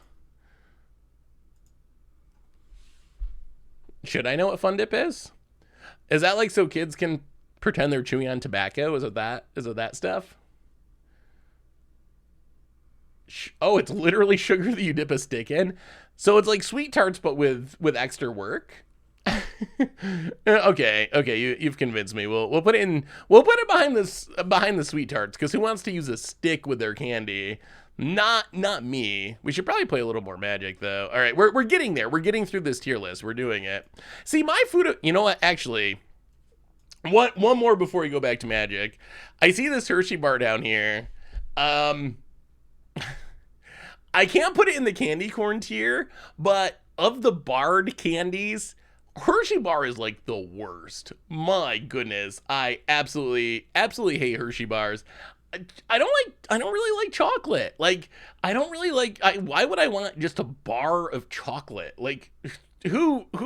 Okay, like if you're gonna make a s'more out of it, that's okay. Like, I can get behind that. But out of all the barred candies, like it's so gross. Get a Snickers, get a Kit Kat, get a Reese's, whatever. Like, literally, it is the worst of the candies that come in bars, I think. See, I'm actually the opposite. I don't really like chocolate, period. Like, I can tolerate it. If you give me a chocolate ice cream cone or something, I'll eat it, but I don't actively enjoy chocolate. If I do eat chocolate, I do prefer milk chocolate to dark chocolate. Oh, we need an A tier and a question. Well, we might not actually end up with any questions, because if it's something I don't know, then you all can probably tell me, oh, is this just actual Tootsie Rolls? Oh, honestly, I would rank these behind the candy corn. We'll put them in the same tier, I think, but candy corn Tootsie Rolls and maybe the Pops with Tootsie Rolls have to rank ahead of the actual Tootsie Rolls, because at least you can eat like suck on the sucker until you get to the gross part and have to throw out half of your candy. So I guess you should rank 1 tier ahead of the actual Tootsie Rolls. I will say though, maybe this is a hot take. Flavored Tootsie Rolls, like a lemon Tootsie Roll, I can get behind that. I can get behind like the flavored Tootsie Rolls. The actual literal Tootsie Rolls though, no. Flavored, I don't even think they put flavored Tootsie Rolls on the list, which is kind of a shame, because those are actually pretty good. I need to try dark chocolate ranges. I like Hershey's Dark. I don't like Maximum Dark. If I recall, Hershey's Dark is 50-60%. Max Dark is like 95%. Wait, chocolate goes by percentages? I'm so confused. Is there like 100% chocolate? Thank you, Samos Kosi. I'm glad there's at least someone who agrees with me about Tootsie Rolls. I'm still trying to get over the fact that some of you seem to like them. It's actually kind of just blowing my mind. Was not expecting that. I thought there would be universal agreement that Tootsie Rolls are the worst. So actually, so if you take a Hershey bar and add almonds or some nuts into it, it definitely goes up a tier. It definitely goes up a tier. It's still not one of my favorite candies, but it's definitely much better. Tootsie Roll Solid B. Oh no. No. Ban them. Oh, this has to be self-mill, right? There's no way there. This has to be some sort of self-mill deck. It's gotta be. Oh, this is awkward. Well, we're gonna play Sethis. There was some thoughts of putting a single Emrakul in the sideboard just so he wouldn't lose to Mill, but I decided against it because I was like, what are the odds that we actually play Mill? There's no way we're gonna play against Mill in our league. Okay, opponent is trying to fill their own graveyard. That's fine. A quick reminder that our sponsor tonight is Card Kingdom. If you need some magical cards, you can get them over at cardkingdom.com. Vengevine, eh? Alright, we getting Vengevine already? And there's a fetch land, and opponent, mills. Oh, it's like a Hollow One deck. That's cute. I haven't seen Hollow One in forever. I love Hollow One decks. I mean, s'mores are okay. They're not really, I don't know. They're a tradition. If I go camping or something, I'll eat a s'more. Alright. Well, we might be able to deal with a Vengevine. Opponent hits us for 4. Well, we will play a Sanctum. Actually, no, we better play. Oh, this is actually super awkward. I want to play the Sanctum Weaver. But if it dies, I guess we got to go for it. All right, play a Sanctum Weaver. It would be nice to get down the Sterling Grove. Well, we drew a land at least. I mean, if we get to untap with both of our creatures, we should have a pretty good turn. I mean, opponent's probably also going to hit us for a lot. Oh, no. Oh, no. Oh, no. The old double crab draw. Okay.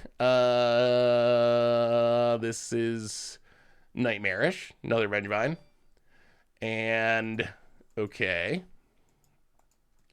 And opponent cracks it. Oh, this is too many Vengevines. Opponent, gonna mill and mill. Yeah, oh, and an Ox of Agonis. Wow, this is... well, double crabs is what you want if you're gonna play Crabvine. That's for sure. Opponent gets an Ox of Agonis. Gets another Vengevine. And this counts to trigger the Vengevine. Yeah, I'm not sure that we actually get to wonder. Okay. Yeah, I don't know if we get out of this.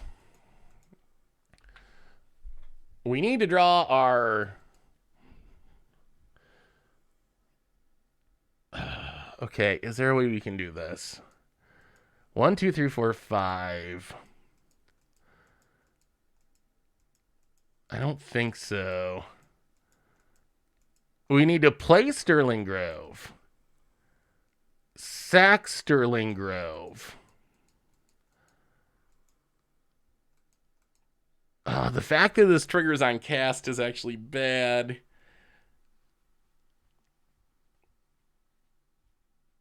Yeah, double crabs. Double crabs, a lot of crabs. That's a lot of crabs. How do we do this? Yeah. We need... the only way we can get out of this is solitary confinement. Sterling Grove could theoretically tutor it up, but I don't think there's a way we can draw it. We play... so we pay 2. We play Sterling Grove. That draws us a card. This taps for 3 mana. We're like 1 mana short? So wait, if we draw into a land, can we do it?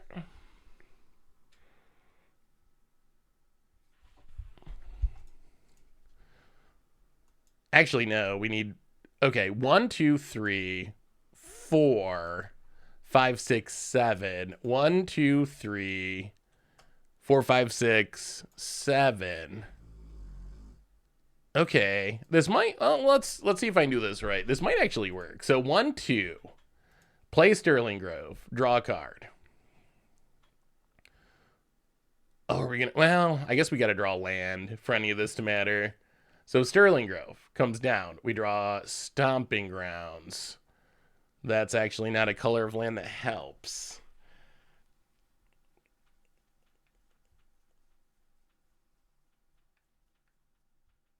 Okay, so if we tap this for 3 white, we sack Sterling Grove.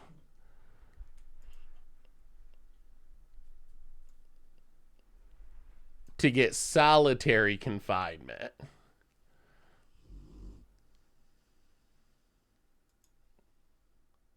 Stomping Grounds untapped. Seal of Fire. Draws solitary confinement. Oh, okay, this does, we drew the land, so this actually does work. Solitary confinement. Draw a card.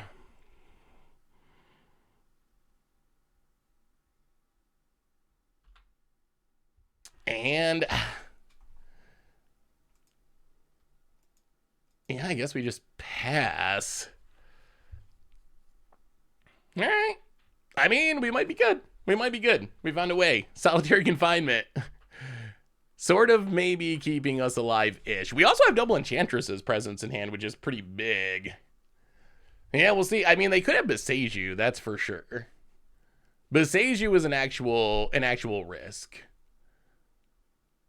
Opponent. Mills. They can't target us because we have the solitary confinement. So we also have Shroud. So they can't just mill us out, thankfully. I don't know if they'll have a main deck answer to this. We might just jank them out with solitary confinement, actually.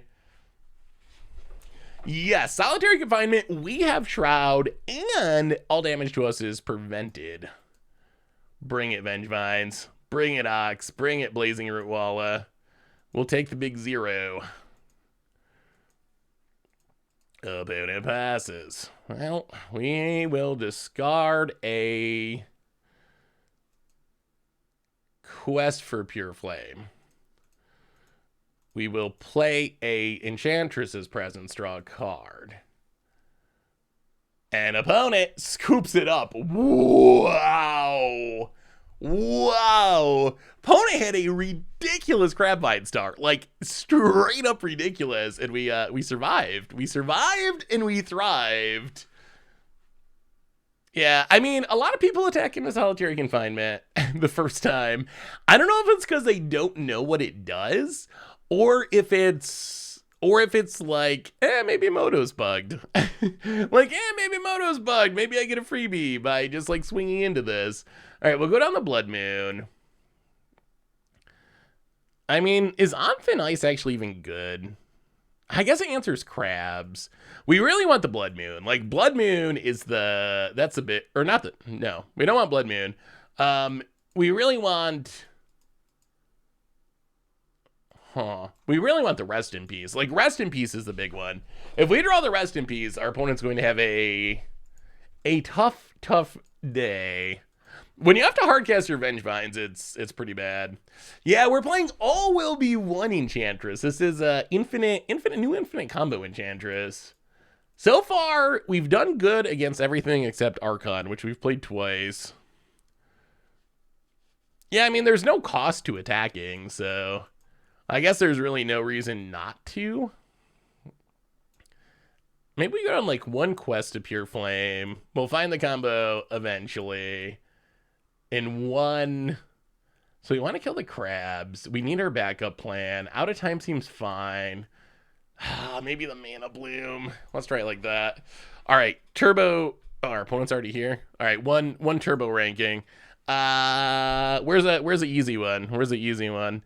To cross off of our list. Oh wait, Smarties.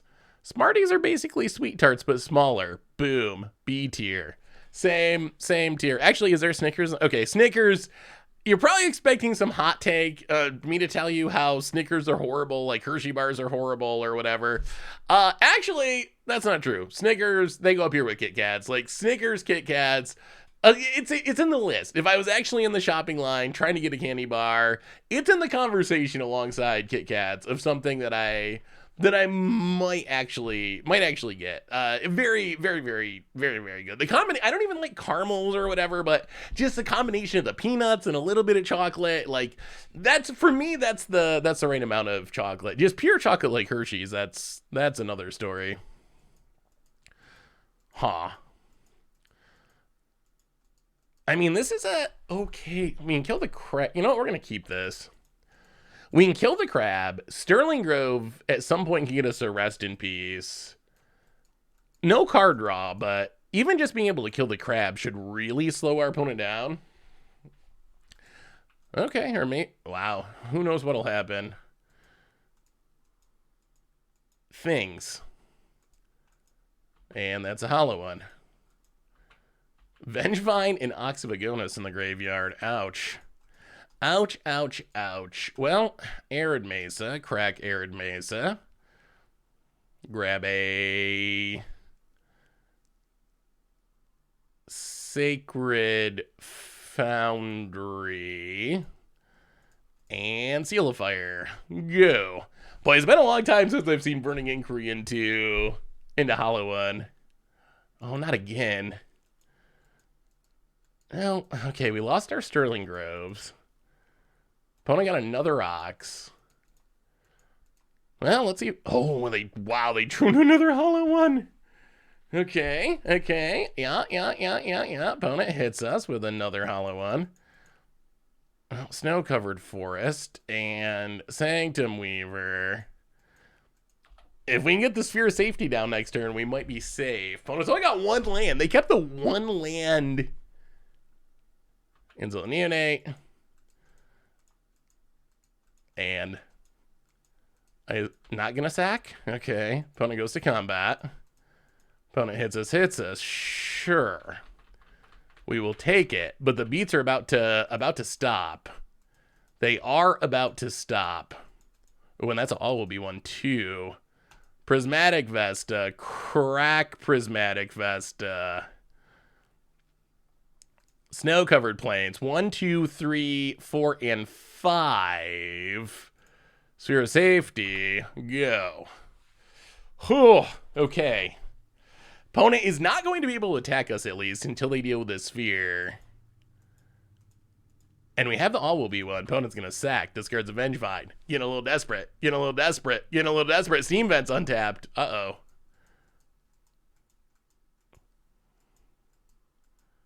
Uh-oh.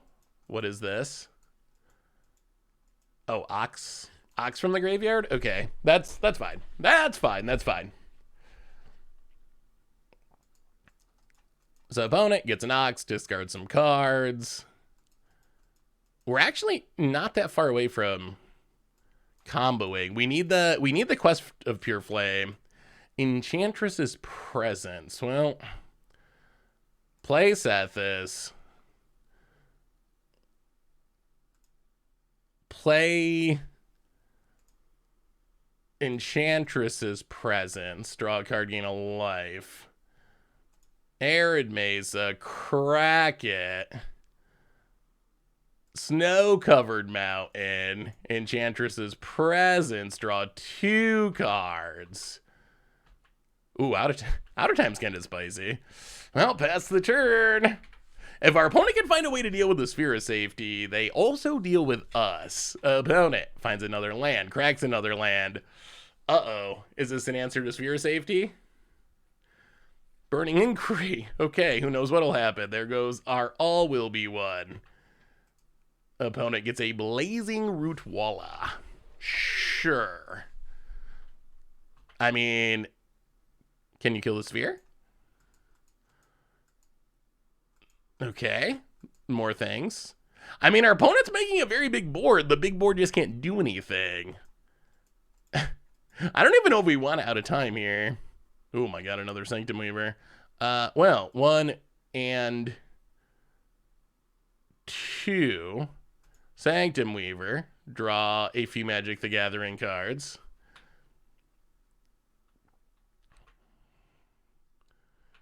That's a lot of Sethises. Ooh, there's Quest for Pure Flame. All right, where's the all will be one? Where's the all will be one? Where's the all will be one? We discarded one. There's 2 more in the deck. Can we find one and combo off and win the game? Draw, draw. Seal of Fire. Windswept Heath. Crack Windswept Heath. Snow-covered forest. Play a on thin ice. Draw some cards. Can we find the combo? Oh, we can find a rest in peace. Oh, there it is. There it is. There it is. There it is. The magic guides have smiled upon us. Red manas. All will be one. Yes. Draw, draw, draw. And that seems like game to me. And now the real fun begins. Seal of Fire. Boom. Hit your face. Triggers quest for Pure Flame. Always yes, always yield. That'll trigger all will be one. Target you. And save targets. And always yield. And kick back. Let the fun begin. 10, 9, 8. It works. It works. 6, 5, 4, 3, 2, and dead. Whew. I mean, our deck has been really good if we're not playing against Archon. The final countdown. Yes, if we're not playing against Archon of Cruelties, we have not lost a game to non-Archon of Cruelty decks. We have not won a game against Archon of Cruelty decks. One thing I will say is Moto's combo setup is so much better than Arena's. Hey, see ya, Boschwartz. Thanks for hanging out. It's very nice to set up the combo like that. You can see, like, you do the right clicks, and it's actually just, like, hands-free to go infinite, which is pretty awesome. The only reason I know Final Countdown is Arrested Development. It always makes me think of Gob. That show's actually pretty funny. The Netflix seasons kind of killed it, but Seal of Fire I think is actually really, really solid in this deck. Early cantrip, early removal, and combo starter. To answer your question, no, still unemployed, still at risk of losing my apartment, trying not to fill my the chat, so I hope you read it soon. Magikarp, I'm sorry. Well, I am definitely hoping that things take a turn for the better in the future. So hopefully a new awesome job is around the corner. Am I going to Command Fest Seattle? I haven't decided if I'm gonna make it to any of the Command Fests. If I do, Richmond is by far the most likely. It's the closest and easiest to get to. So maybe Richmond. Seattle, someday I'm gonna have to make a trip to the West Coast and say hello to all the people out there. Thanos lives out there. Watsy's out there. There's just like so many. Wow, Demonic Tutors with a big raid. Thank you so much. Welcome, Raiders. Thank you so much, Demonic Tutors. Definitely appreciate it. Thank you. Isn't Indy closer? That's a good question, actually. Is Indy closer?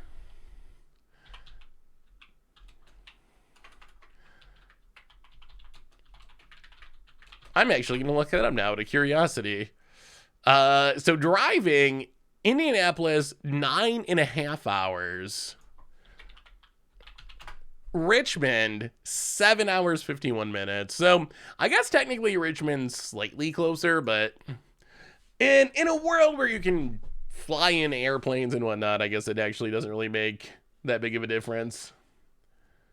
I just pulled a Demonic Tutor from a box my friend gave me to sort through. Really? Oh, that's a win. Jingatha A. Well, we got a lot of combo pieces. We're going to keep this. Sand actually looks kind of good. We got the Obi-Wan. We have the quest for Pure Flame. We have some card draw. We got some ramp. This is actually... Oh, is this Tron? Is it... Oh, the mulligans. The mulligans make me think it's Tron. Well, Snow-Covered Forest and Utopia Sprawl. On... Oh, these color decisions. I think we just go white. Actually, if we put it on red, we play this on tap, this, and we have the mana for this. You know what? Let's go red. And you. I'm hyped to try, it is Tron. I'm hyped to try Hammer Time. Well, untap land. I'm hyped to try Hammer Time in Explorer. Do we set this or Sanctum Weaver? Sanctum Weaver might just be better. They probably can't kill it, right?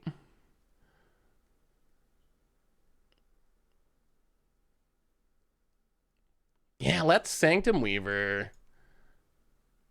Quest for Pure Flame. We basically, if our Sanctum Weaver lives, we can probably win in 2 turns. Opponent. We could be staring down a Karn by then, but green mana. Ancient Stirrings. Whiff, whiff, whiff, whiff, whiff. Finds a missing Tron piece. Plays the missing Tron piece. Chromatic Sphere. Oh my god. Oh wait. Oh wait. Oh wait, oh wait, oh wait. Do we win right now? Is this a turn 3 kill? Oh my goodness. Oh, this is the... This is our fastest possible kill. Okay, all will be one. Seal of Fire. This is something that most Enchantress decks cannot do. Yes, we will always say yes to that. An opponent scoops it up. All right. That's how you beat Tron. That's how you beat the Dirty Tron deck. The Tony Mac. Welcome to the Fishbowl. Thank you so much for your subscription. Big soup cheer for you. Thank you. This, I think, is actually this is a good example of the upside of the combo in the deck. Yeah, our opponent scooped, so we couldn't do the countdown. But, like, normally Enchantress, it's very powerful, but it's not good at winning quickly. Like, that's not something that Enchantress is good at. Apparently, with this combo, we can be winning on turn 3. So the combo is all will be one, which whenever a counter's put on something, it deals that much damage to something, our opponent in this case. And then Quest for Pure Flame, whenever a source deals damage to our opponent, it gets that many counters. So if we get both of these and our opponent takes any damage, or we put any counters on anything, they just loop back and forth. All be one deals damage, puts counters on Quest of Pure Flames, triggers all be one to deal damage, Quest of Pure Flames, infinite damage, as early as turn 3, apparently. We better sideboard though against Tron. Yeah, it is nice that we can just close out the game quickly. Like, we actually just... we did win the die roll, but we did just straight up race Tron, which is hilarious. So On Thin Ice is pretty dead. Blood Moon is pretty wonderful. Solitary Confinement doesn't really do anything, right? Maybe Nevermore? Nevermore is, like, okay-ish. Maybe something like this. I mean, as long, we just gotta win on turn 3, no problem. Will you make a video of Devoted Druid, Vizier Remedies, and Ballista with Tyver combo, please? Yeah, I'm definitely interested in trying out some Tyver Modern decks. It's on the to-do list now that we're playing more Modern. Is there a historic version of this on Arena? I was wondering if the Arena card pool offers something similar. Ooh, is Stony Silence enough? Opponent's keeping 7. We're on the draw. Oh, it's probably too slow. Yeah, let's mulligan. If we're on the play... Ooh, wow, this is so close. I mean, we're going to keep. We got to keep. This hand really just needs a forest off the top. If we draw a forest off the top, this hand is... This hand is kind of exactly what we want. Well, okay. One land, one keep. So I think what's missing on Arena is a Quest for Pure Flame. We have All Will Be One, obviously, but...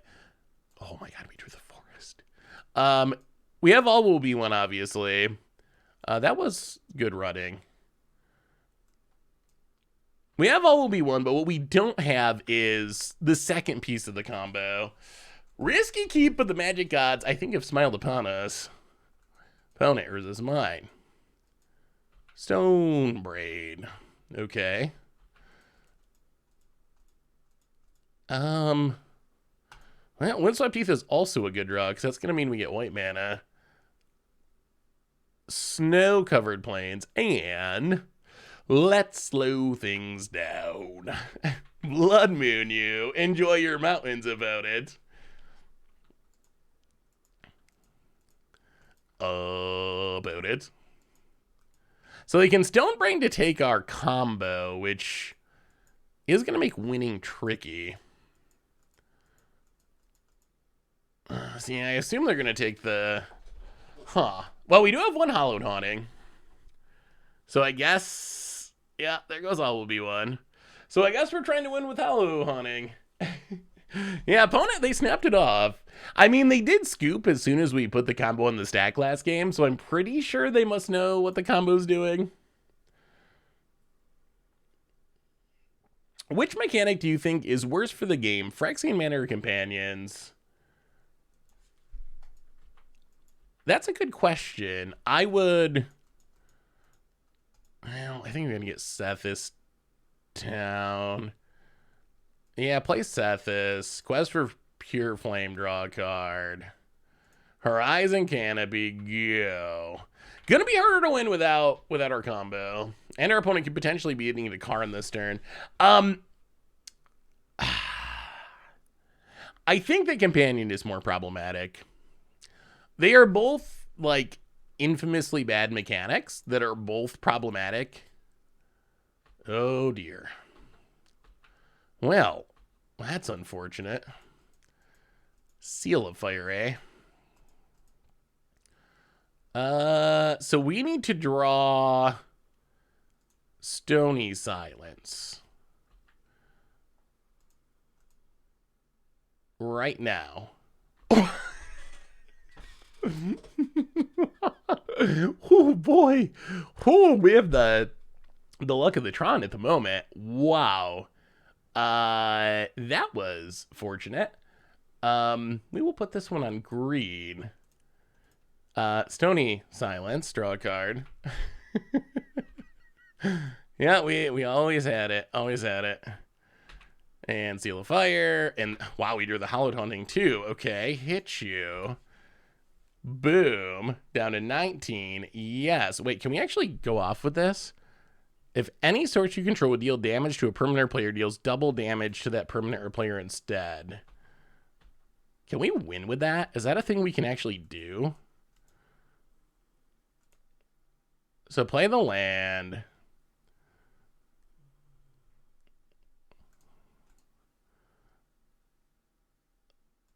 Play Enchantress's Presence. Draw a card, gain a life. Utopia Sprawl. On white.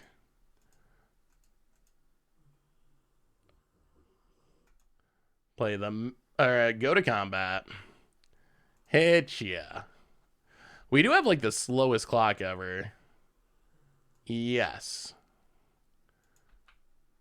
Pass the turn. My greatest regret as a limited player, so I never see myself styled on in and against the odds video. That is true. Maybe someday we'll have a limited against the odds. It could happen. Draw. There's a Mana Bloom. Play the Mountain. Well, I mean, I guess we should be trying to get down this Hallowed Haunting so we have an actual clock. I guess we should have actually done that earlier, but this is fine. Trigger, draw, make some dorks. And then Quest for Pure Flame, draw, make some dorks. And opponent scooped it up. Opponent scooped it up. We beat Tron. We took him down. Okay, so we actually finished with a 3-2. We fit like, what a weird league. So our league, we played against Indomitable Creativity twice. Crushed. We got absolutely destroyed both times we played it. I believe our matches against non-indomitable creativity decks. I don't think we dropped a game, honestly. Like, I think we just went 2-0, 2-0, 2-0 in those other matches. Although we went 0-2, 0-2 against creativity. I don't think we had any 3-game matches this league. The combo worked, though. Like, the combo did work, and we did get to see the upside of playing it in the Enchantress shell. Like, we got to see the turn 3 kills because of Sanctum Weaver. We got to see us tutoring up the answers and the combo pieces with Sterling Grove. So we really got to see all those sweet, and we got to see like Quest of Pure Flame. When it's bad, it's drawing cards with Thestis and Enchantress's presence. So I actually think this is a really sweet shell for it. But we got a treasure chest open. More important things to do, like cracking our one. Ooh, what are these? What are in the promo packs these days? Promo pack, Impulse, pretty sweet art, Renewed Faith, super sweet art. Oh, so it's Dominator remastered commons and uncommons, apparently. Chainer's Edict, Faf. All right, one treasure chest, one shot. We could get, ooh, Sinew Dancer. Who knows? Who knows what it could be? Could be a whole set. We could get a complete set here in our one treasure chest. 101. Ooh, boy. 2 cards I love that don't actually have any value on Magic Online. Gauntlet of Power. I don't know if I like this art or not. It's weird. Why is it someone's hand? Why is that a gauntlet? Glove of Power. Glove of Power. I would totally be behind this. Necroduality. We got to play some more zombies in Standard before this rotates, because Necroduality is a really sweet card. What are we playing now? Probably going to try the Gruul version of the combo, since it does have 4 Blood Moons. But, more importantly, we got a couple other candies to rank. Like, we gotta get through these. We're getting there. We're making progress with our wonderful food opinions. So, wait, gauntlet means glove? Really? I didn't know that. I didn't know that gauntlet actually means glove. Okay, so let's submit this. So the second deck we're gonna try. This is the same combo. This is an Aspiring Spike build. I built the Enchantress deck. This is when I saw Spike post on Twitter. The combo's the same. All will be one. Quest for Pure Flame. We are not an Enchantress deck. Far from it. We're kind of what I would consider a Gruul like Ponza shell, a Gruul mid-range shell, where we are Blood Moons, we got Seasoned Pyromancers, Fable the Mirror Breaker to dig to find our combo pieces, we got Fury for removal, and then of course Arbor Elf Utopia Sprawl just to speed things up a bit. So essentially, like, if you've ever seen Ponza, if you've ever seen some sort of Gruul mid-range deck, it's more or less that shell, except rather than playing Land Destruction or playing Glory Bringers or whatever finisher the deck is playing at the time, the combo is the plan for finishing the game. Also, you might be noticing the curve is a little wonky. Lots of 1s, lots of 3s, lots of 5s. That's because it's actually an Abash deck. Abash doesn't actually do anything in specific for the deck. It's not necessary for the combo or anything, but if you make the mana work, why not play a companion? Because companions are pretty busted. So that's going to be deck number 2. I don't know if we'll get through a whole league with it, but I am interested in trying it. I mean, and plus it's got 4 Blood Moons. But before we get into the next match, okay, Candy. So where are we at with our Candy tier list? Oh, all right. Let's go with an easy one. Actually, this is an easy. What is this, chat? Are these Caterberry eggs? There's not even any Caterberry eggs on this entire tier list, are there? After all that, what are these? Dino eggs? Jawbreakers? Jawbreakers. Okay. I don't know where to put Jawbreakers. I guess they're fine to chew on for a while. Did I ever try Ferrero Rocher? I don't even know what that is. All right, we'll just put them C tier, I guess. C, D, like, they're not good. I wouldn't go out of my way to get them, but if someone just gave me one, I guess I would pop it in my mouth. What is this? Does that say almonds? Some of these pictures are not great. I'm actually not sure what this one is either. This is, I guess, going in the question tier. Look, I only have to put Jawbreakers in this tier solely and only because my love for Ed, and Eddie, which is a cartoon way past your time. I never watched Ed, and Eddie. Oh, mints. Oh, anything that's a mint goes in. I won't put it in the F tier because it's not Tootsie Roll hated, but I'm not a mint. I'm not a mint fan. Lifesavers. Any sort of like fruit flavored hard candy that you can just like leave in your mouth. I'm fine with it. Like I don't actively love it, but I don't actively dislike it. I'm kind of just like okay with candy like that. So I think for me it's like pretty solid B tier, lifesaver style candy. The Tootsie Pop rings or what ring pops. There's no Tootsie Rolls in these, right? Ring Pops got no Tootsie Rolls. Ring Pops, I guess those would also be kind of like, well, the thing is, if you're like a little kid, they're funny, but if you're an adult human being, can you really walk around in ring pop? I don't know if you can. You just go into the office and and I don't know if you can.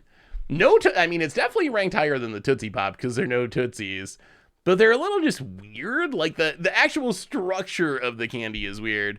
So far in S we have Kit Kats and Snickers. Three Musketeers. Three Musketeers. I'm not a big fan of the flavor of Three Musketeers. Oh, rave candy. Okay. If you're at a rave, they would be bumped up a tier for sure. Three Musketeers. I don't really like Three Musketeers. Another like I would say low tier bar candy. I don't know if it's not quite Hershey bar. Maybe C tier, C or D. It's like somewhere the flavor is just not good. I don't like the taste of Three Musketeers bars. I will say, and maybe this is a hot take, Twizzlers. Twizzlers for me, they're kind of nostalgic. And I actually just kind of like them. They're not super sweet. They're not like over the top sugary. They're kind of licoricey. I don't know if I put them all the way in S tier, but I think Twizzlers, I actually oh, black licorice is the anchovy of candies. Like, oh my goodness. Twizzlers are really good. Twizzlers for me are at least A tier, and I could see an argument for putting them in the S tier, but they are actually very good. I think easy A at least. Maybe bordering on S tier. I don't know what these are. Are these like Jolly Ranchers? Jolly Ranchers, they go in the same. Where's our? It goes in like the lifesaver tier. It's like the hard candy that you can leave in your mouth in a mouth for a while. It's fine. Are these Swedish Fish? It looks like some sort of gummy candy. Or I can't tell if it's a fish. I think it's got to be Swedish Fish. I actually kind of like gummy candies, but I think that Swedish Fish are like some of the worst of the gummy candies. Which isn't a bad thing because I have gummy candies rated fairly highly, but I think Swedish Fish are probably like, is B too low? I would probably put them in B tier. I don't like the flavor of Three Musketeers. This I don't even, I've never heard of this. What? Oh, well, I know it says dark chocolate, which we're off to a bad start. Swedish Fish. All of this is instant cavity. Oh, it's Mounds. Oh, yeah, Mounds. Mounds is not very good. Another like maybe we can argue it's C tier with Musketeers. It's in the C to D range. Candy necklaces. Candy necklaces are super cool. Like I like candy necklaces. I don't know if I'd walk around with a ring pop, but I'd wear a candy necklace. Like candy wise, it isn't great candy, but the concept is cool. Like it's candy that you can wear. Who wouldn't want to wear candy? Maybe A tier, either B or A. Crunch bars. I actually like crunch bars. Crunch bars are not quite Kit Kat good, but I like the filling. Like I like the crunch aspect. It's not exactly like Kit Kats, but it kind of has that same like wafery aspect, which I like. Razzles, I don't think I've ever had a Razzle. Are Razzles actually good? What are Razzles? For me, these are in the question mark tier because I don't know. They don't taste great, but they're fun. What makes them fun? Do they razzle you or something? Oh, are they like nerds? I know what nerds are. Have I ever had Charleston Chew? Those are my absolute favorite. I've heard of. Oh, it's candy that turns into gum. Interesting. I guess I'm gonna leave it here because I've never had it, so I don't know how to rank it. But chocolate overrated. Oh, very overrated. Why would I get a candy bar that is just an overrated flavor to begin with in chocolate when I could get a candy bar that is chocolate but also has delicious things in it, like a Kit Kat or a Snickers or a Reese's or a Crunch Bar? Like, why would I just get the gross part, the part that I try to avoid? Or are those candy cigarettes? I still can't believe that candy cigarettes, like, well, I guess I can believe it because smoking just used to be something everyone did, but the idea that you would sell fake cigarettes to kids in the world of 2023 is kind of mind-blowing. That was, oh yeah, sure, of course. They're actually kind of hilarious. Smarties being B tier is absolutely crazy. You think Smarties are bad? They're just sugar. You don't like sugar? I actually don't know what these taste like, though. I've heard of them. I know that they exist. I'm going to put them in question mark tier. If you want, this is probably going to infuriate people. Peppermint patties. I think they're in the candy corn Tootsie Roll pile for me. I absolutely hate the flavor of peppermint. Hate it. Hate it. There was a town near me where I grew up. I think I've told you that I grew up in a town that had a potato fest, which was mostly a bunch of like rednecks literally wrestling in potatoes and so forth. A couple towns over, they had a peppermint fest. So everything would be peppermint flavored. I cannot stand the flavor of peppermint. I can't stand it. Yeah. Oh man. They don't do it anymore. The idea of potato, there literally was like, it was the most absurd. They literally, okay. So growing up, the Potato Fest, we were very proud of our potato heritage in the town I grew up in. And they actually did grow a lot of potatoes, which I guess is the reason, but what a just horrible thing to have a festival for. Who wants to go to, like, some people have like, oh, the Lilac Festival. Okay, I can get behind that. Those are pretty flowers. Even peppermint, at least that's a flavor. Who has a festival celebrating potatoes? So first off, the entire concept's ridiculous. And then the highlight really was potato wrestling, where they would actually build like a WWF style wrestling ring. And then you'd have like random townies that would like dress up like wrestlers and like actually do like WWF style wrestling in a ring full of mashed potatoes. And then after hours of the potato wrestling, they would take in throw money into the now super gross and wrestled in potatoes and have the town children go and dig through the potatoes to find the money. Oh, Potato Fest. Yes, that is no longer a thing. That was my childhood. I mean, I'm not against potatoes. I like potatoes. I just think it's not the best fest.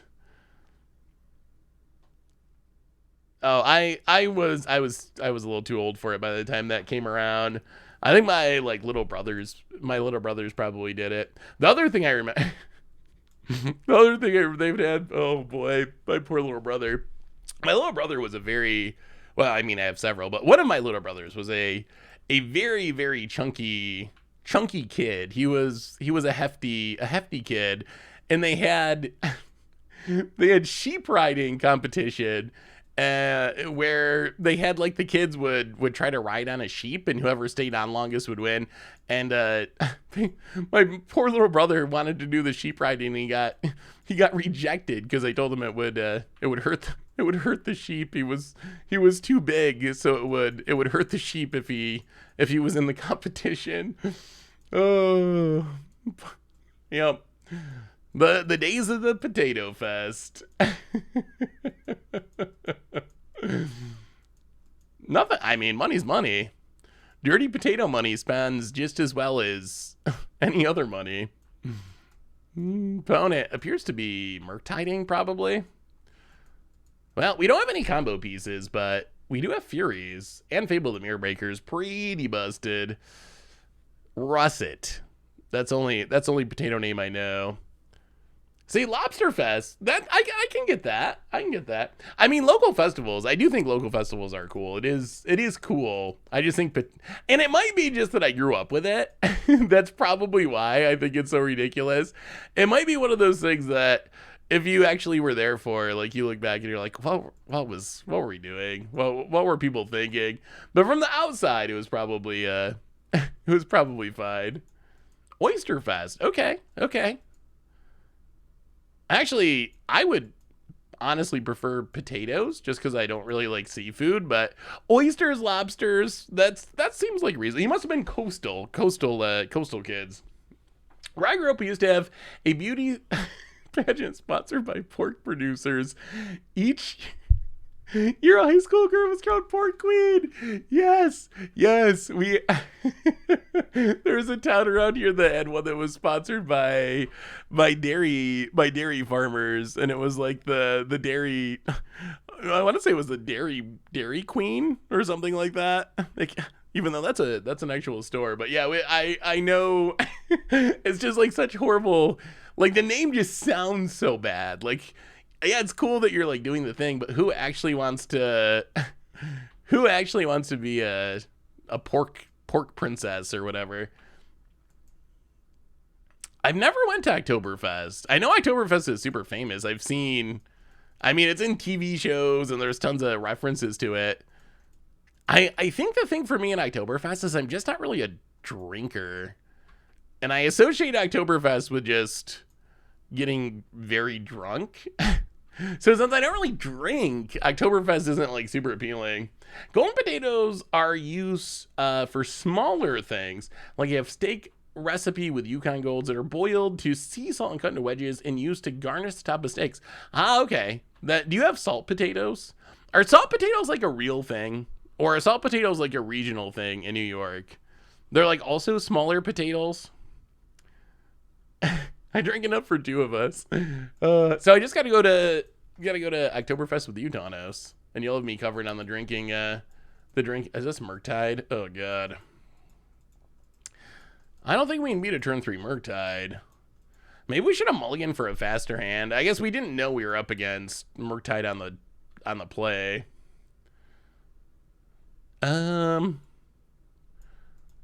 Okay. So we can draw a red card and pitch double Fury. Ugh. I mean, I guess it's only a 5/5, but we're also at 11. Arbor Elf. Because our opponent bolded us a bunch. I mean, I think we're pretty dead here. Oh boy. Well, let's play Fable and Mirror Breaker, I guess. I don't know how we beat this Murktide though. Hey, what's up, Jess Guy? How are you? Good to see you. We need to do an MTG Goldfish Fest. That's what we really need. Oh. How do you get to play a black removal spell in your Izzet deck? Come on now. Thoughts on the esports that will be at the Olympics? Wait, what esports are going to be at the Olympics? But actually, do we even... There's no way we're going to win. I don't think we let Ragavan reveal anything. What esports are going to be at the Olympics? Honestly, Wizards deserves more credit for... Well, Run Afoul makes me think that this deck loses a lot to Murktide. Usually when you see Run Afoul on the sideboard, that's essentially you saying, oh my god, my deck is very bad against... against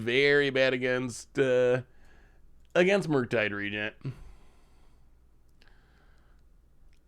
Yes, EDH questions, always welcome. Any Magic question, actually really pretty much any questions, but any Magic questions for sure. Wait, mobile games? No, I gotta look this up now.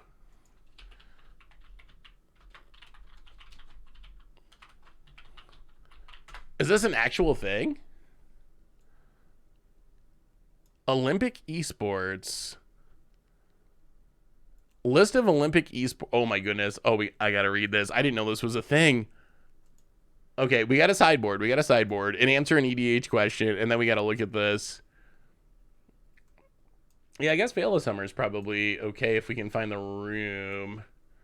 What do we cut is the question. We can probably cut Commune with Spirits, maybe. Although we do only have 18 lands. That's kind of greedy. Endurance seems good.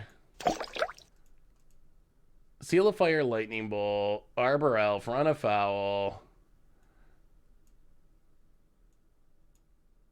So I guess we got a mulligan kind of aggressively for a faster start, like a ramp start, preferably. All right, reveal Abash. All right, Utopia Sprawl Arbor Elf. That is a ramp start. We will accept it. Jesus in Polino.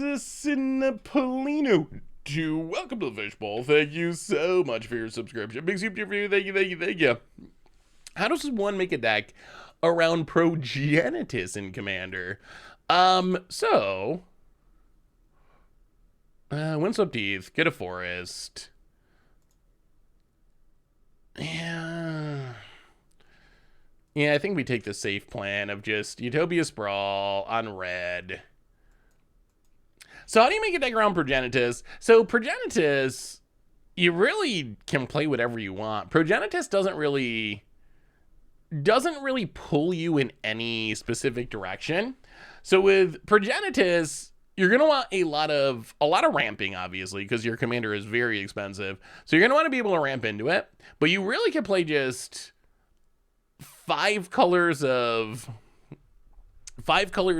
good stuff and have success with it. So why would you keep the Murktides? I mean, most of these decks, I think, you're going to have Ledger Shredders, Ragavans, Dragon Rage Channelers. I think that just sniping like a Ragavan and a Dragon Rage Channeler or something is hopefully enough to make it worth it. About it. Mishra's Bobble. Endurance.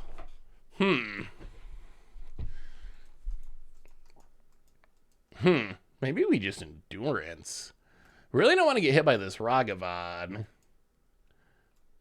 How do they shouldn't be able to kill it, right? We can play Fable, but then they kill the Fable token, hit us with Ragavan.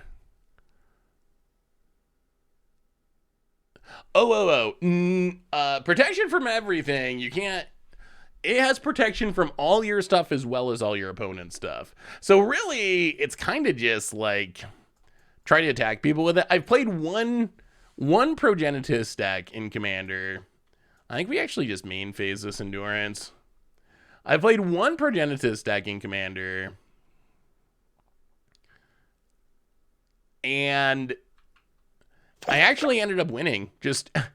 I just played the Progenitus and just attacked people with it, and no one could block it because they had protection from anything, and no one drew a Wrath, and Progenitus actually just killed everyone.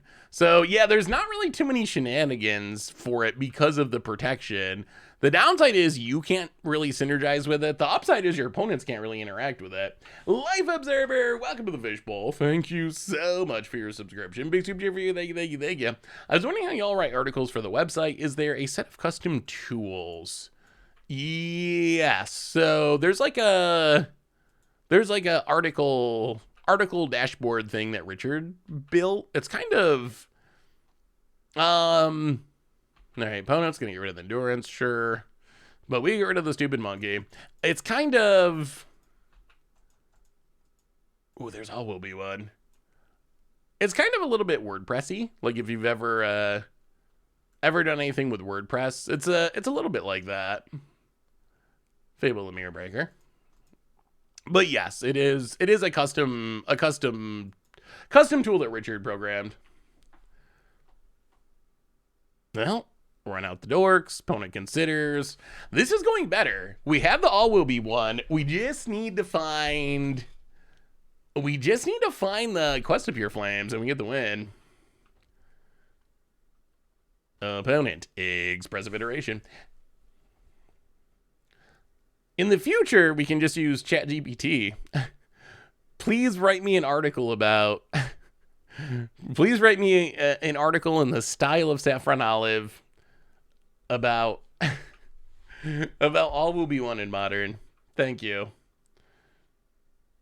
Yeah, Richard is. That's I know so little about programming. It's like I don't know that stuff. It's super over my head. Richard though, like, is really good at it. He was like, he did. What did he do?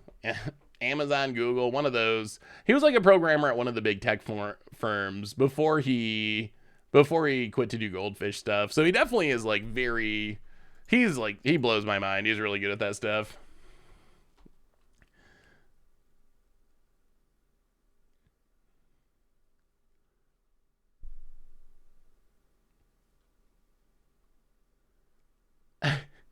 Yeah, quitting to chase that sweet moto money. Um, was it Amazon?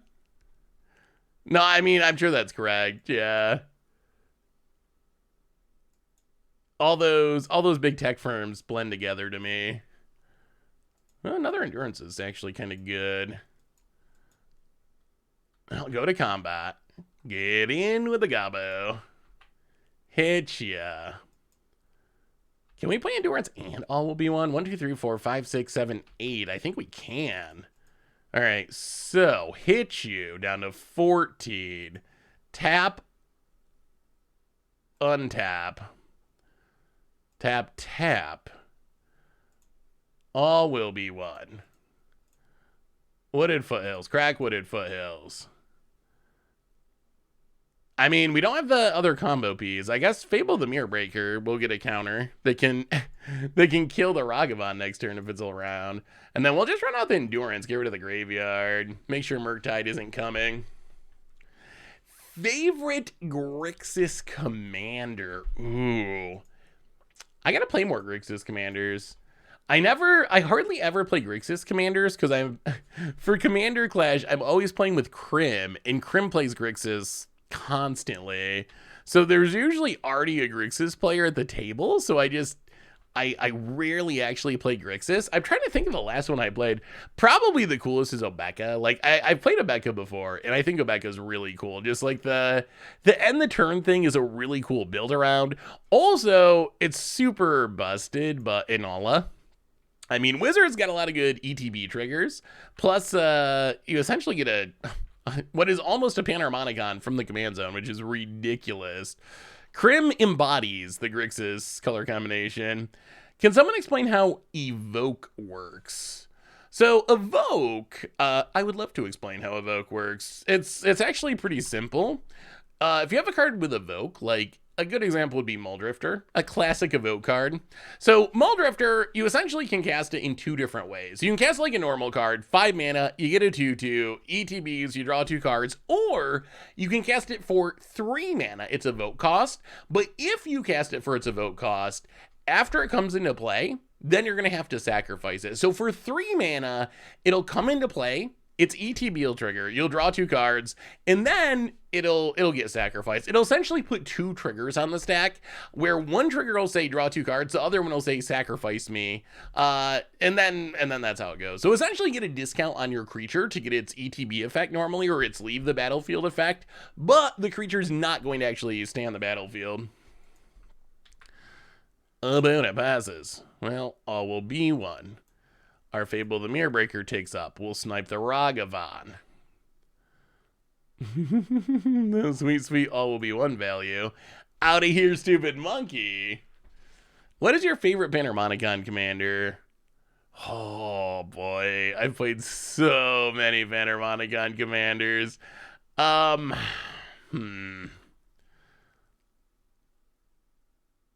let's go attacking. I guess we just swing with everything. It's not like we can do anything with this Arbor Elf anyway, so we might as well get in with it. Favorite Panharmonicon commander? I used to like Chulane a lot, but Chulane's just like a little much. It's another one that people don't like playing against.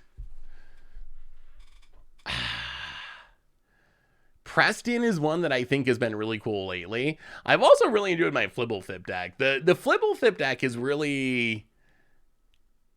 right now is kind of in a place that I really like, where it's definitely a Panharmonicon commander. The commander's Flibbleflip does synergize with Panharmonicon, and it's actually pretty good with Panharmonicon, but being limited to mono blue really helps keep it from being too loopy and dirtily. Well, I mean, it's dirtily, but too loopy and taking these really long terms.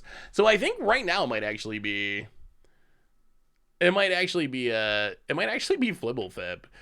Don't take that to mean it is the best Panharmonicon commander, because it is far from the best. It is not a super powerful commander, but I've been on a kick of like powering down my commander decks a little bit, especially my paper ones that I play at events. But that's been my thing recently, is trying to power down my decks a little bit to make them more fun to play with and against. I mean, our opponent's not doing anything. Endurance is apparently a good card. MH2! We still have to look at this Olympic thing. My mind is blown that there's Olympic esports. Is Magic on the list?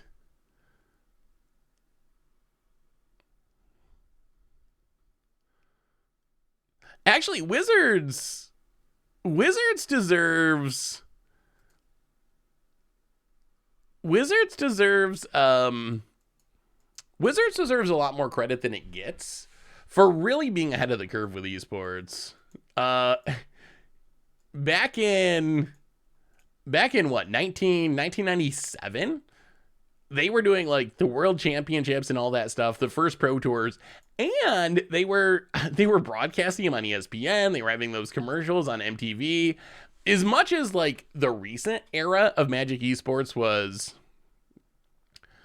basically a flop in a meme, Wizards actually really was doing esports 20 years before, 15 years before everyone else, like attempting to. They were actually kind of ahead of their time. I actually think that like Moto was really ahead of its time in a lot of ways too, for better or worse.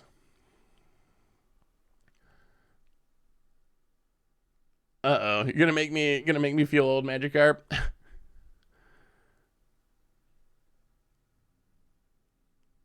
97 was when I was born. Wow, you were born. Do you remember those MTV ads, Magikarp? You would have been 1 year old, I believe, as you were watching them.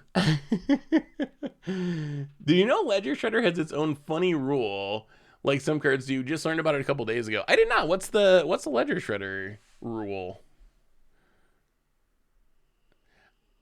I mean, Moto being ahead of its time, like it was doing like real money transactions in video games in like 2002 or something.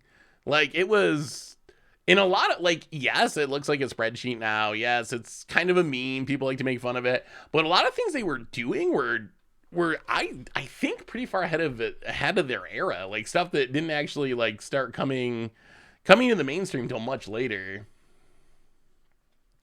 It would make my 6-year-old Brant super happy if you give him a shout out. He's a huge fan. He definitely doesn't remember Moto, even though he's seen me play as a baby. Ha, well, Brant. Hopefully you're enjoying the stream. Thank you so much for watching. Definitely appreciate it. Hello. I mean, a lot of those things maybe, like, I don't know if it's good things in the long run, some of those things. I mean, I also like Moto. The first, loot boxes, NFT. I mean, not literally NFTs, but you could argue that the Moto economy was kind of the precursor for some of that stuff. Like, not all of it's like stuff that ended up being great, but like, I don't know. I feel like Wizards in the 90s was actually like pretty innovative. Like the pre Hasbro era, before they sold to Hasbro, I think Wizards was actually a really innovative company that was doing things that just other people weren't doing, and like willing to take chances. And like, I think that's part of what make Magic into what it is today. I think that's really changed in the last 20 years since Hasbro took over. But I think the pre-Hasbro era of WotC And I guess maybe that makes sense, or a young startup company or whatever. Things were a lot different, but oh well, thank you, Jessica Newmont. I think I'm relatively nice. Our opponent has returned for their beatdown. The little salty roping. Opponent gonna counter the Fable of the Mirror Breaker. Well, we will attempt to copy this Pyromancer. And that'll work. And we will draw 2 new. Oh, we could have saved it. I don't even know if it matters at this. Like, there's no way our opponent's gonna win from here. I was just reading about that recently. Magic sold to Hasbro for, I want to say $340 million in like 2001, something like that. But it was a pretty decent amount of money for the time.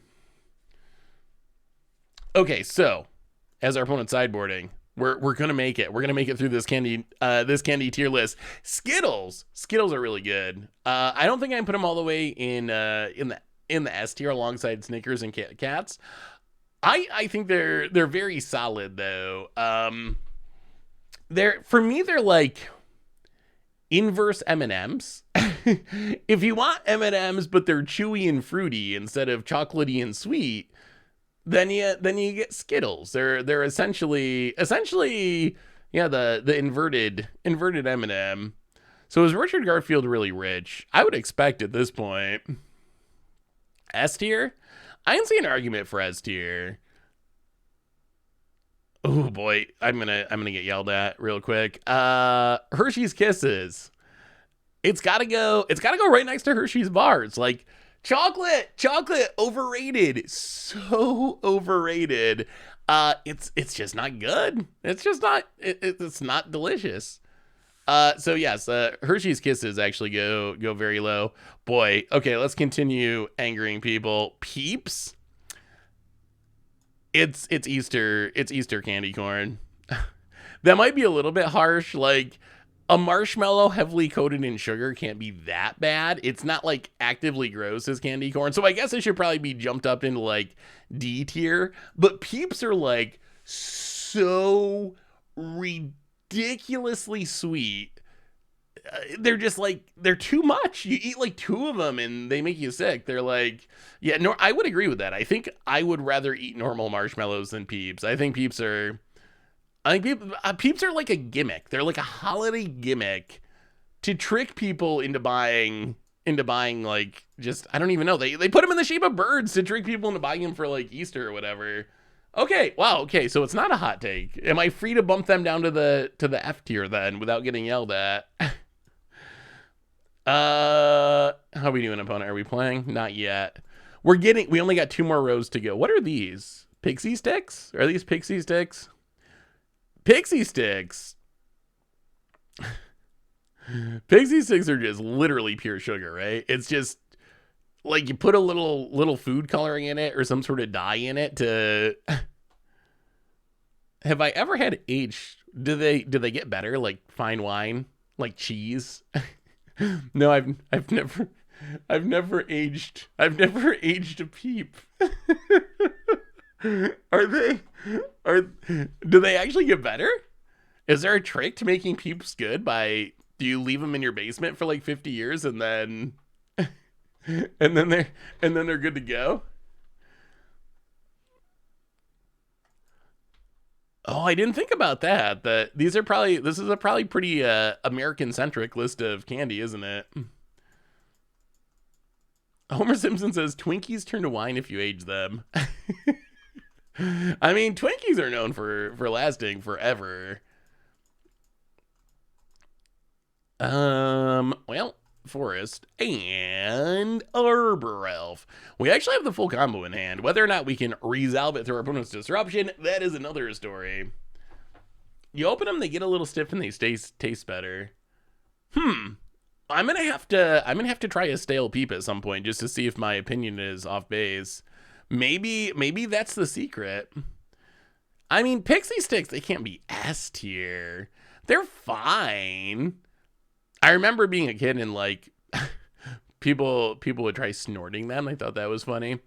Not a good idea. You do not want to do that. Um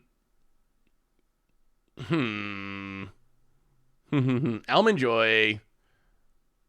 I actually don't honestly, I know what almond joys are. I'm not sure I've ever eaten an almond joy.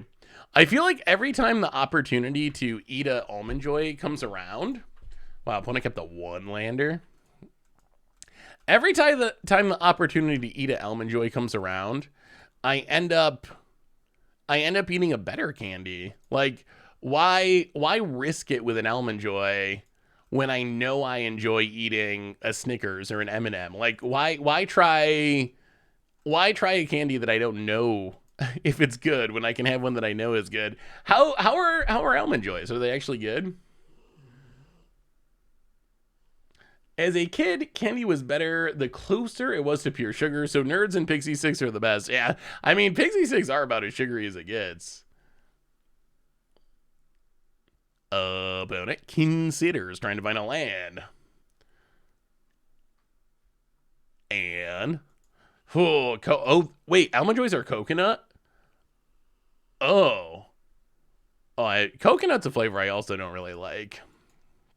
Oh, they they are correctly ranked low. I didn't actually even realize that they were a coconut based candy. Not a fan. Not a ooh wait. So if we play this 1 2 3, I mean I think we gotta try to get down the all will be one.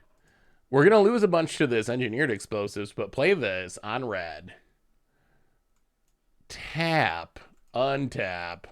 I mean, I guess, does our opponent's deck have force negation? Hopefully not. Tap, untap, crack. Stomping round, untapped. All will be one.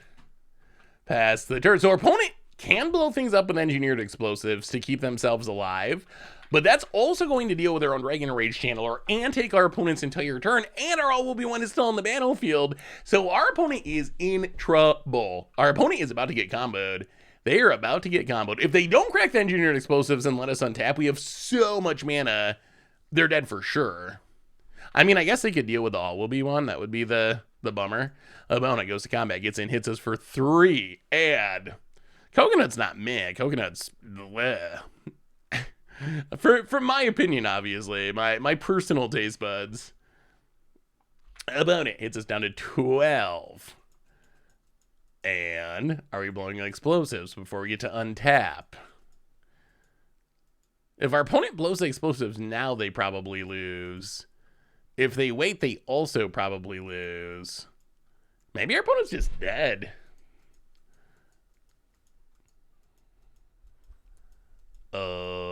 I mean, they could deal with all will one. That's their best. Wow, they're gonna let us untap. Apparently so. Okay. So, well, we will play a mountain. Play a quest for pure flame. We will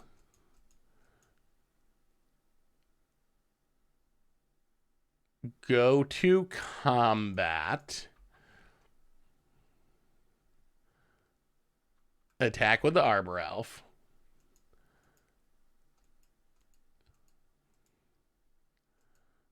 Opponent is going to Lightning Bolt the Arbor Elf. Okay.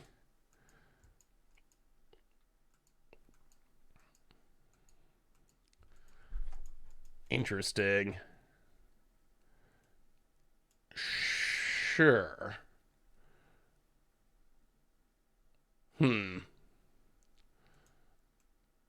Well, let's run afoul to get rid of the DRC. We just need our opponent to tap out. We just need our opponent to tap out.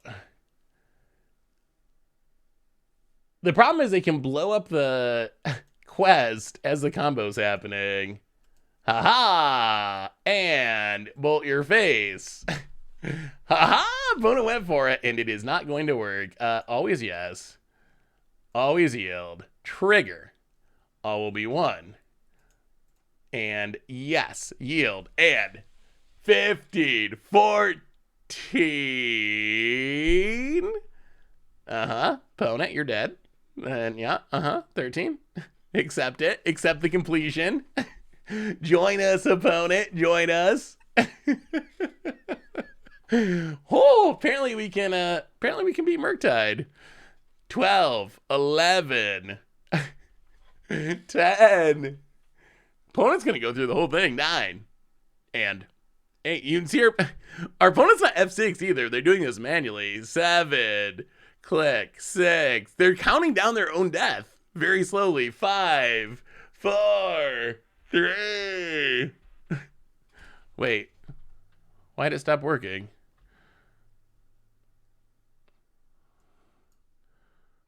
What, do we loop it too much? I'm so confused. Why do we have to do things? 2. Yeah, this is the Enchantress deck that we played the first league with was one that I built. This is one that I saw from Spike, yes. And 1. All will be 1. All will be 1. Okay, candy tier list. We're getting there. We're almost there. Wait, Skittles. We already ranked Skittles. Who made this tier list? Skittles twice? Are these different kinds of Skittles? No, they're the same.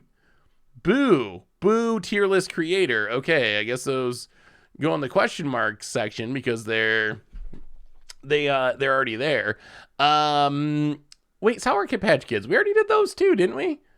We already did Sour Patch Kids. Who made this tier list? I'm very disappointed. Cookie Dough Bites. Or are they tropical Skittles? I mean, they go in the same tier. If they're tropical Skittle. Like, Skittles are Skittles. Cookie Dough Bites.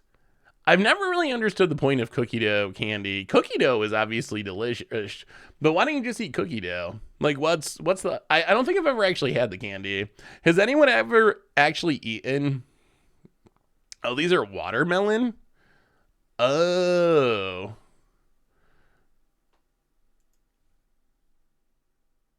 Oh, the hard strawberry candy. Yeah. So I mean, it's like the epitome of old person candy. Like, it even looks like old person candy. It is just, it's okay. Like, if my great grandparents gave me a piece, I would probably pop it in my mouth. But if you're under 60 or 80, I don't think you go out searching for this. It is, out of the old people's candy, it is probably the best of old people's candy, or one of the best of old people's candies. Okay, where are we at? So wait, what did we decide about cookie dough candy? Did anyone actually have cookie dough candy? For me, it's definitely question marked here because I have not had it. Oh, butterscotch. That's another flavor I don't really like that much. Old people's candy tier list. How is the cookie dough candy steak? Is it actually delicious? Lemon heads. I like lemon flavor. Lemon heads are a little sour. I don't mind them. Probably C or B. They're not great. I mean, cookie dough is amazing. I've never had cookie dough flavored candy though. Literal cookie dough, I really like. Ooh, actually, I don't know if this is gonna be popular or not. I actually, for some reason, like Starburst. Starburst, the flavor, you get that bold fruit flavor, and then it's also got kind of this chewy, taffy texture. I don't know. I like the texture. I like the flavor. Oh no, a little cheeky. What are you most mad about? What are you shaking the most about? I don't see it on here, but how do you feel about Mike and Ike's? I think Mike and Ike's, are actually, I think this is Mike and Ike's. I'm trying to remember. It's been so long since I've actually had a Mike and Ike. I'm trying to think of what they even taste like. Are they actually good? Why is Mounds in the C tier? It's coconut and dark chocolate. Wait, where's Mounds? Oh, coconut dark chocolate. Okay, yeah. I wasn't. I actually didn't realize that it was coconut. It should be F tier then. Thank you for pointing that out. Mike and Ike's. I actually don't know where did Mike and Ike's go. We need to do another pizza charity stream at some point. Kit Kats is D tier. A little cheeky. Oh, we have very different opinions on candy. Oh, what do you think of fireballs? What do you actually think of fireballs? I never enjoyed fireballs.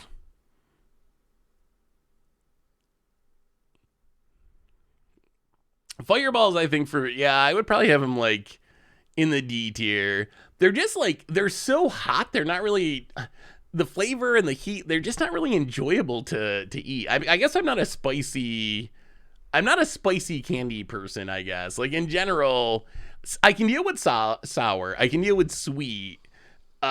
Spicy candy though, not really my thing. You gotta eat everything. Oh no. Bring back the anchovies. Bring back the anchovies. These are M&Ms, right? This looks like M&Ms. M&Ms. I don't even know. There's no debate, right? Kit Kat, Snickers, M&Ms. I think those are clear S tiers for me. Like, does anyone not like M&Ms? Is that even a controversial? Is that even a controversial statement?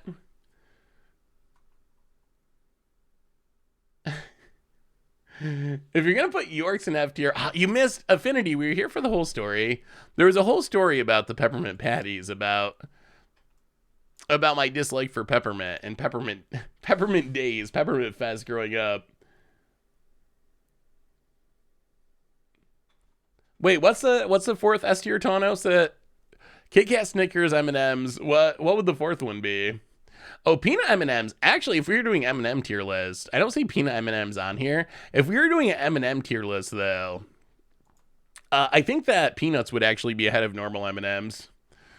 Oh, Twix. Have we gotten to Twix yet? Twix are good. I don't know if I put them in S tier. Where did I put them? What are these gumdrops? Gumdrops. Talk about instant cavities. Gumdrops are like, they make sure the sugar sticks to your teeth, I think. Somehow they're worse than just like pure sugar. It's like sugar with glue attached to just make sure that it's gonna sit there and destroy your mouth. They're okay though. I would put them in the mid tier somewhere.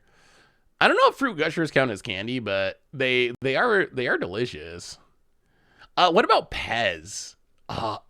Where does Pez go? This, I don't know. Do people care about Pez anymore? Is Pez still a thing, or is this like super old boomer candy? I mean, the idea of Pez is cool. Like, if you're a kid, the idea of like your candy, which is actually just little droplets of sugar, I guess, but the fact that it comes with a toy and you like eat it out of the toy, it's like so cool. The candy itself, if we're just going by taste, it's probably like C or something, maybe B. It's not horrible, but it's not great. But the whole like thing about Pez is super. They gave you a toy to teach. Really? Was that the idea of Pez? Was it to get kids to take their medicine? I didn't actually think of that.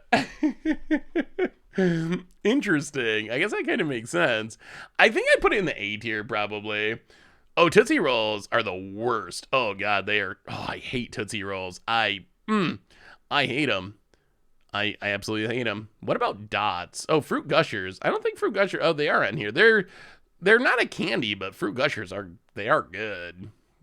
I like fruity and gummy candies. Like the fruity and gummy, not too sweet. Those are probably some of my favorite.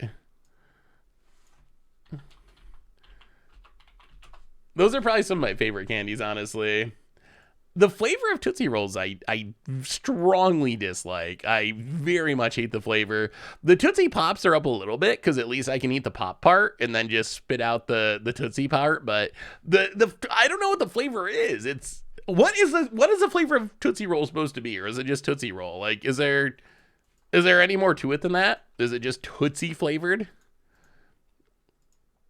Well, I guess we go upside here. I mean, it's probably gonna die, but play the Arbor Elf. Go for the upside line. If it lives, we untap and dump our hand next turn. What even is a Tootsie? Well, I don't know. It's a Tootsie Roll. And then there's also Tootsie Pops. These are the Tootsie Rolls. These are the Tootsie Pops. I don't know what the flavor is. It's just some sort of fake taste. All right. It's a gross fake taste. What about Lifesavers? I feel like it's been a very long time since I've had a Lifesaver. Lifesavers are fine, right? Oh, Milk Duds. Oh, the wafer. What is the name of that flavor? Oh, they're so. We have some. What is that flavor? What are they? I can't think of the name of them. Are they? What is the name of the candy? Like Whoppers is the brand name, but the actual malted milk balls. Yes. Oh. Malted milk flavor is like, that is like on the Tootsie Roll coconut peppermint here.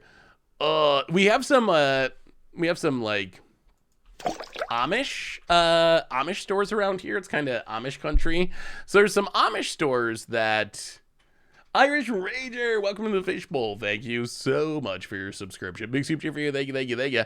There's some Amish stores that have tons of delicious food that there's like homemade and like just it's so much of it's so good. But they also have malted milk balls, and my parents used to get them when we were growing up. And the malted milk flavor, I really don't understand why anyone would ever eat the flavor of malted milk. Really, you actually like it. Interesting. Well, to each their own, I guess. That's the beauty of taste. Is everyone likes different things, but I do not like malted milk. Have you ever had malt? It's like Strictly Bitter milkshake. Is it like thick milkshake, kinda like thicker? Yeah, I mean milkshakes are. They're not candy, but if they were, they would be S tier for sure. No doubt about it. Well, we're going to kill the Ledger Shredder. Get it out of here, you stupid bird. Windswept Teeth. Crack Windswept Teeth. Grab a Stump. Is this Murktide again? Are all of our matches with this deck going to be against Murktide? Apparently. All will be one. All right. Show us our combo piece. Opponent. Steam Vents. Untaps. Come on. Quest. I don't know if we've gotten to Jolly Ranchers yet. What is this? What is this? Not stacking abilities automatically. I think I want you to do that. About it. Oh, God. Oh, God. Oh, are they going to counter it? I mean, if this resolves its game, I guess we got to just run it out, right? There's no playing around it. Do we play the Seal of Fire first as bait? I don't know why our opponent would go for the bait, but Seal of Fire. Oh, they have a counter. They definitely have a counter. Okay, get in with the Arbor Elf. Boom. How do you feel about that, opponent?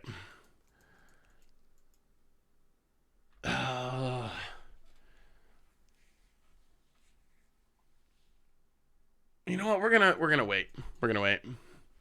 I think we wait. I feel like our opponent, that long delay when we cast the Seal of Fire, I think they got a counter. I always think they have a... Oh, okay. Oh. Well, I guess it wouldn't have worked anyway. I'm glad we didn't go for it because they had the Petty Thief. Opponent, Dragon Rage Shanala. And passes. Well, Fable of the Mia Breaker. And wow, they had the counter too. All right, so opponent had it all. Opponent gets to surveil. I mean, we've gone through 2 counter spells. And they mill a 3rd counter spell. So 1, 2, 3. So the countering should be coming to an end, right? Play Windswept Heath. Pass the turn. Next turn. Next turn's the turn. I don't even want him to know about... Well... Yeah, I don't think we want him to know about it. Let's pass. About it. Well, we've gone through the 3 counters. There's probably Archmage's terms in their deck still. Opponent gets in, hits us. I guess we should have taken Abash, right? I guess that was a bit of a mistake. Abash could be good bait. Opponent passes. Windswept Heath. Crack it. Stomping Grounds. Tapped. Yeah, we definitely should have grabbed Abash. I forgot we were playing Abash. Another quest for Pure Flame. Well, 1, 2, 3. Well,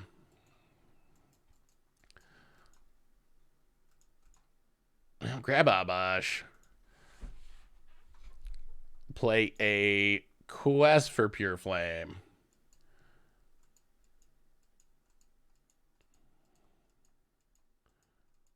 Oh, they do have a counter. Go to combat. Attack you. Opponent takes it. Yes, we'll get a counter. Pass the... They're going to counter it. So many counters. I mean, companions just shouldn't exist. I still think companions are, I would say, the biggest mistake mechanic in Magic. Opponent goes to combat. Gonna get in for 6.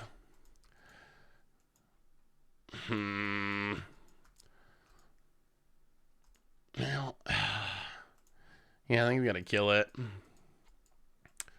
Get rid of the dork. Take 3. This does mean we don't have damage necessarily. Opponent passes. Well, 1, 2, 3, 4, 5. Abash. Trying to get the counters out of our opponent's hand.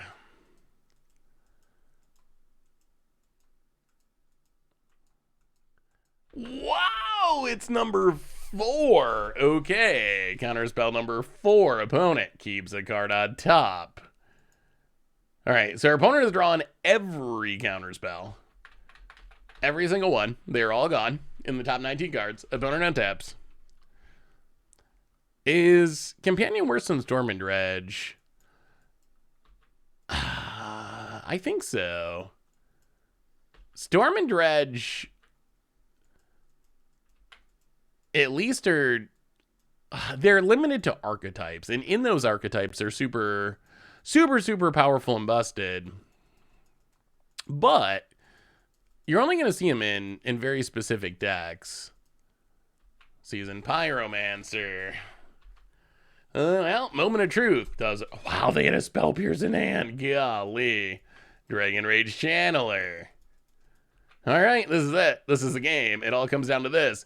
Wooded Foils. Tap and untap. And tap, tap. And all will be one. And lightning bolt your face. And opponent scoops it up. Huh! Every counterspell we still got there. Okay, sideboarding. This is probably our last match, so we got to finish this candy tier list. We got to. What are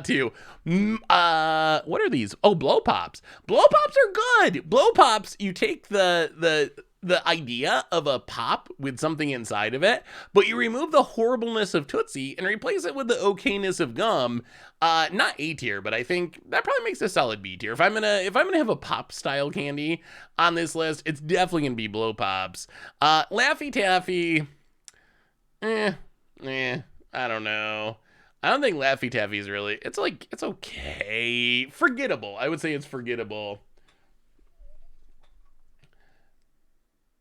You're a superstar, Tim V here. Glad you're doing well. Hey, what's up, Tim? How are you?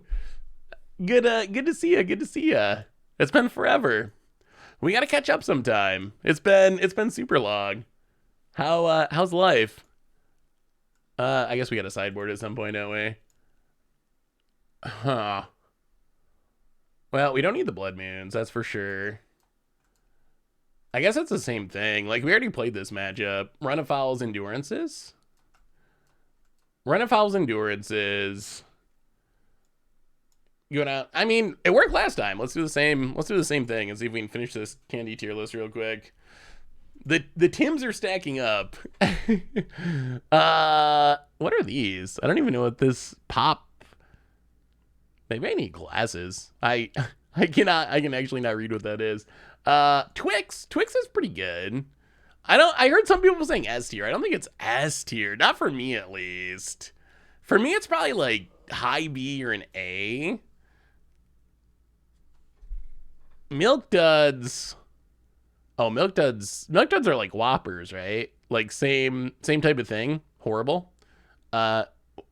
These are what? Jelly beans? Jelly beans are tough. Jelly beans, I've had like really good jelly beans. Also had really bad jelly beans. Have you ever had oh, caramel's not that great either. Have you ever had like the like jelly beans that have really gross flavors? I can't remember. There was like a year or two ago, someone had them for like the holidays or something. And you like never knew when your jelly bean would be like puke flavored or something. Just like the most over the top disgusting flavors.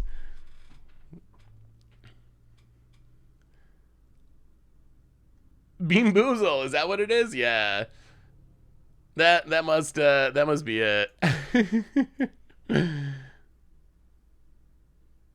Butter was the grossest flavor. That actually sounds right, which is funny because butter is like not a gross flavor in general, but for some reason, they're gonna have Spell Pierce, aren't they? Opponent. Oh, okay. Does not have Spell Pierce. Well, that's good. Little does our opponent know we kept a one-lander. We really need that. Utopia's probably resolve. Opponent. Mishra's Bobble. Sure. And draws a card. How about a land? Not that lucky. All right, Arbor Elf, go. Okay, what are these? Just gummy bears? Is there something more to these than just gummy bears?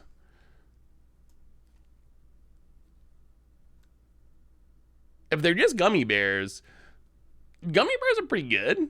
Chewy, fruity. Chewy. Oh, THC gummy bears. That does change things now, doesn't it?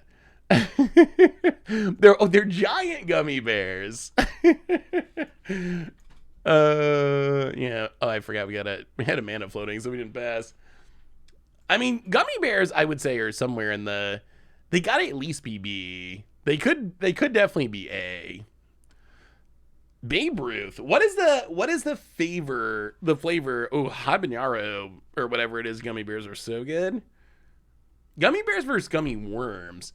Aren't they the same? Like, aren't they just in different shapes? Does the shape of the food actually change the flavor of the food? Ugh. We should not have kept this one lander, I guess. We were getting max punished. Well, I guess we play Quest of Pure Flame, so we're not discarding hand size next turn. What is actually in a Babe Ruth bar? Babe Ruth is like less nutty payday that adds chocolate. I I mean, A tier is probably good for gummy bears. Can we really put them S tier? Maybe they are S tier. I think y'all might be talking me into gummy bears being S tier. Oh, caramel? Nuts are fine. Caramel, not so much. So it's probably C tier then. Dots. Also, what are these? Like, what is this a picture of? That looks like some sort of homemade candy or something. Dragon Rage Shanala. And another bottle. Sure. Candy dots. How are they? But these are also dots. So many dots left. Oh, these. Okay, these. I was mixing these up with the Tootsie Pops earlier. These are the little like lollipop things or suckers or whatever that were like at the bank when I was a kid, and they just give you them for free. I mean, just the fact that they were free and given away has to put them at least in B tier. Like, what kid says no to free candy? Funny that Run It Fall can kill DRC after Delirium. Yeah, we're actually, I guess, kind of hoping for our opponent to turn it on. I mean, really, we're hoping we draw land. That's what we really need. Opponent gonna draw another card. I mean, this is an 18 land deck, which is greedy. Spike. Full on greed mode. Oh, pass the turn. Okay, so what is a Heath bar? Someone just said it's S tier. I don't know if I've ever eaten a Heath bar, honestly. As a kid, I thought Dum Dums were C or D tier free candy because they were small. Now they're just the right amount of candy for the rare times I feel like it. They are pretty little, that's true. Coffee and toffee. Did they create that just because of the rhyme, I wonder? Coffee and toffee. Oh, chocolate. Chocolate covered. Why was I reading? Okay. That makes a lot more sense. Chocolate covered toffee. Wow, opponent is exposing this young Pyromancer to, wow.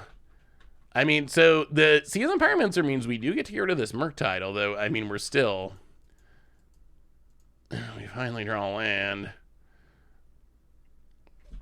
Are we just too far behind for any of this to matter? Probably, but I guess we play it out. All right, run a foul. Get rid of the Murktide. Pass the turn. What is toffee? I know what coffee is. I don't think I'd like it. I don't know. I mean, technically it should probably be in the question tier. Dots are probably like C, B. What? Ah. What do these taste like? I remember these when I was a kid. The candy that comes shaped like soda. Is it soda flavored? I do not remember if these are good or not. Ugh. This is one of those candies that I feel like I had. Oh, dots. Okay, dots. Dots, we'll move the dots down. Whew. We have some strong feelings about dots in the chat. Whoa, didn't mean to set everyone off there. What about these things? Are these things any good? I can honestly not remember. Taste like cleaning products?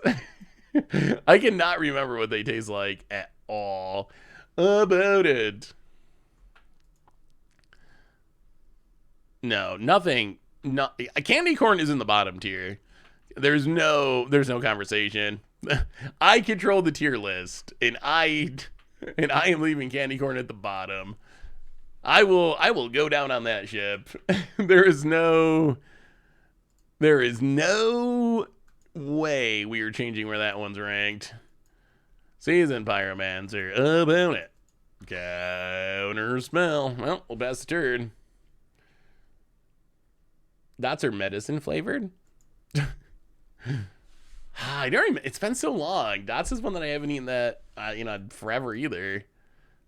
We've almost done it. We've almost tier ranked an entire candy. We might have to do. What did you think of doing a tier list?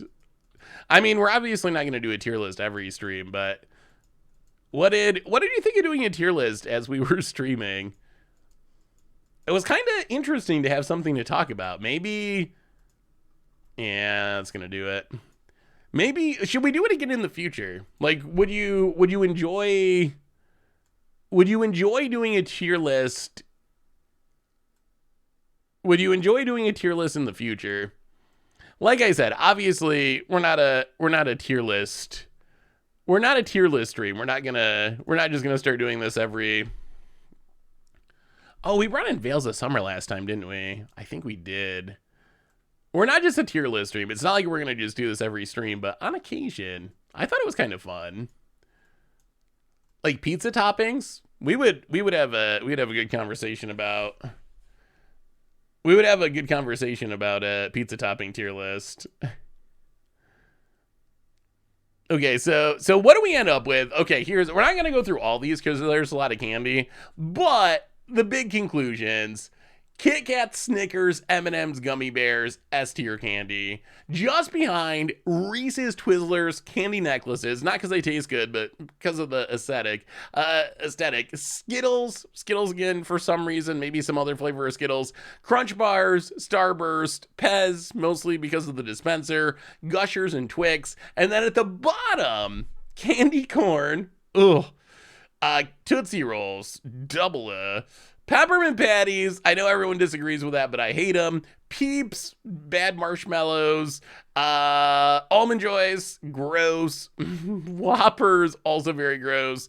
Milk Duds, I don't even know. Maybe they shouldn't be here, but we're gonna stick with it, and then we're gonna see if we can combo one more time. Can we combo one more time? Can we draw lands and go out on a winning note with All Will Be One?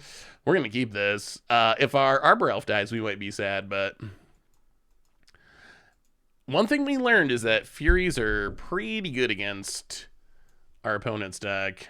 And we have a Veil of Summer this time. We're just mostly hoping our opponent doesn't turn one Bolt or Unholy Heat. Well, Arbor Elf, go.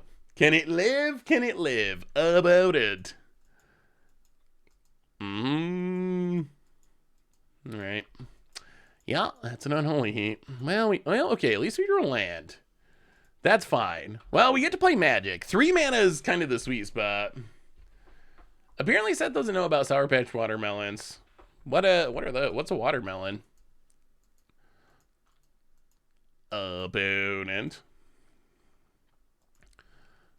Ledger Shredder.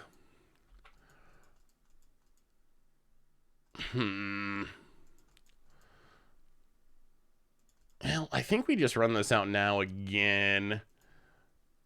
A little awkward, but get it down while your opponent's tapped down. Get the card out of the graveyard. Pass the turn. Do you feel like you are going to... but I do feel like you are going to do the... Might as well add cinnamon. Gonna be very pie flavored.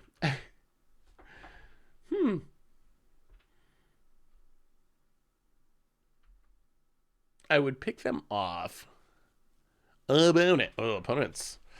Surveilling their way to victory here. I don't think I've ever had watermelon gushers. Try Ferrero Rocher. I'm gonna have to Google this. I don't even know. Should I know what that is? Is that a candy?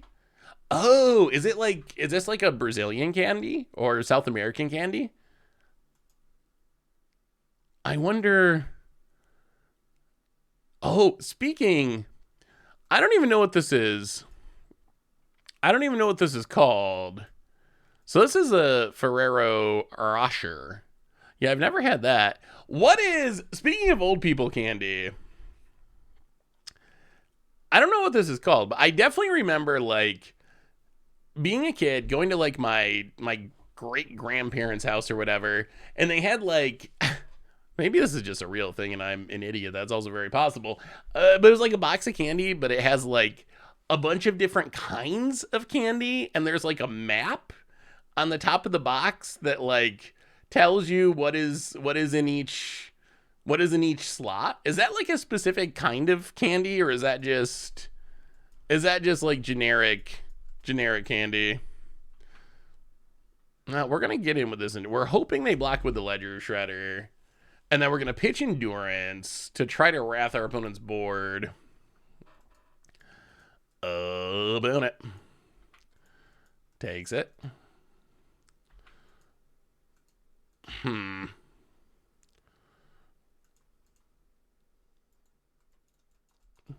don't have enough green. We don't have enough red cards. Well, in that case, I guess we just cast an Endurance. Shuffle your graveyard in again. Pass the turn. Variety chocolate. That's probably what it was. Spring Mista. Hope your day is going well, going good as well. Welcome to the Fishbowl. Thank you so much for your subscription. Big skip for you. Thank you. Was it a box like this? Let me see, Thanos. Oh, no, but I think those were there too. That looks very familiar.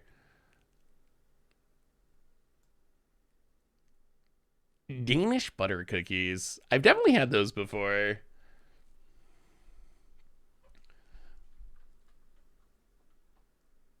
About it.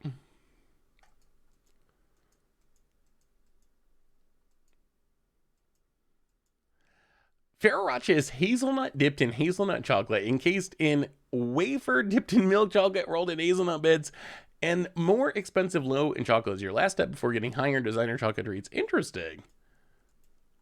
Oh, opponent is going off. We've wiped our opponent's graveyard multiple times, and they're still going to turn all of their junk on here. Kind of ridiculous.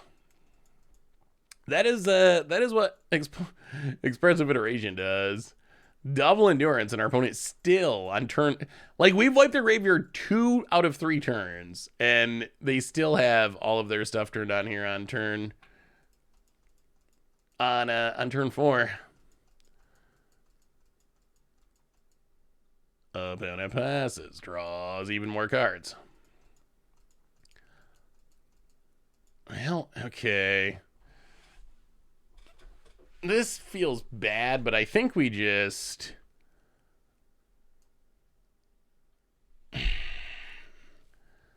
Yeah, we're not getting... This game's ending before All Will Be One comes down. Fury. Evoke. Kill the Dragon Rage Channeler. Ping a Ledger Shredder, I guess, for no real reason.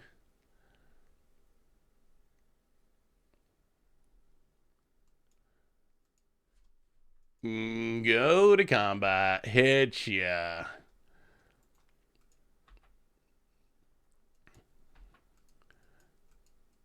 Down to 6. Oh, yeah, we gotta do it. Arbor Elf. Opponent gets to Surveil. Wow. This is so close. Wait, what are we getting? What are we getting putted for?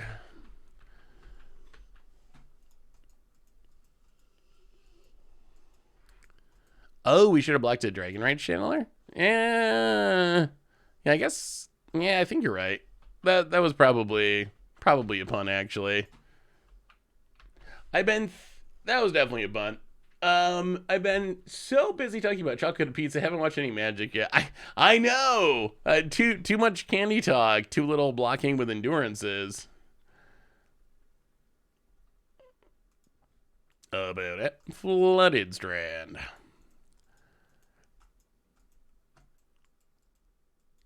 And opponent. Unholy Heat. Oh, that card. Oh, that card. Well, I think that is most likely the death of us. I don't see any black mana over there. How'd they cast that? Opponent. Have you seen any of the possible Lord of the Rings leaks? I did. I saw the 3 that were on the Reddit. I mean, I'm not a Lord of the Rings fan, so I will not be the best judge of flavor and so forth, but the cards looked okay. None of them, it's going to be interesting to see what the power level of this set is. None of them Oh, they have Murktide as well. None of them really jumped off the page to me as looking like they were super modern playable. Sokenzen. Huh. Yeah, Ledger Shredders. Jeez. So big. So big. I mean, I guess we take Abash. Not that it's really gonna do anything here. Put it in our hand, play the land, pass the turn. Yeah, it's gonna be interesting. I don't know. I'm very curious about the modern legal thing. It's weird to me that they would make it modern legal if it was gonna be too powered down to really have an impact. So it makes me think there's gonna be stuff that's pushed for modern, and it's also in like the Modern Horizons time slot. Ugh. All right, sure. Yeah, this is gonna probably do it. So I really don't know what to think about that set. I don't know what to make of it. But like, how do we possibly get through any points of damage here? Oh, they draw another Unholy Heat. Opponent pump fakes. Goes to combat. Attacks. Well, kill the Dragon Rage Channeler.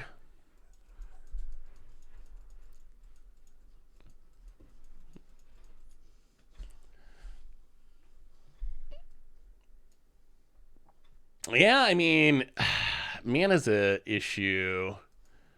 But technically, opponent has shocked themselves down to 5. If we draw a land, we could try it. No.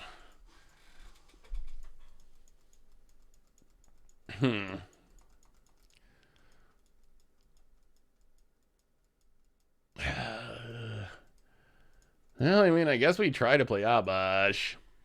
Oh, it would have been so good if we could draw land and have Veil of Summer up. Like, that would actually be really good, but it doesn't look like it's meant to be.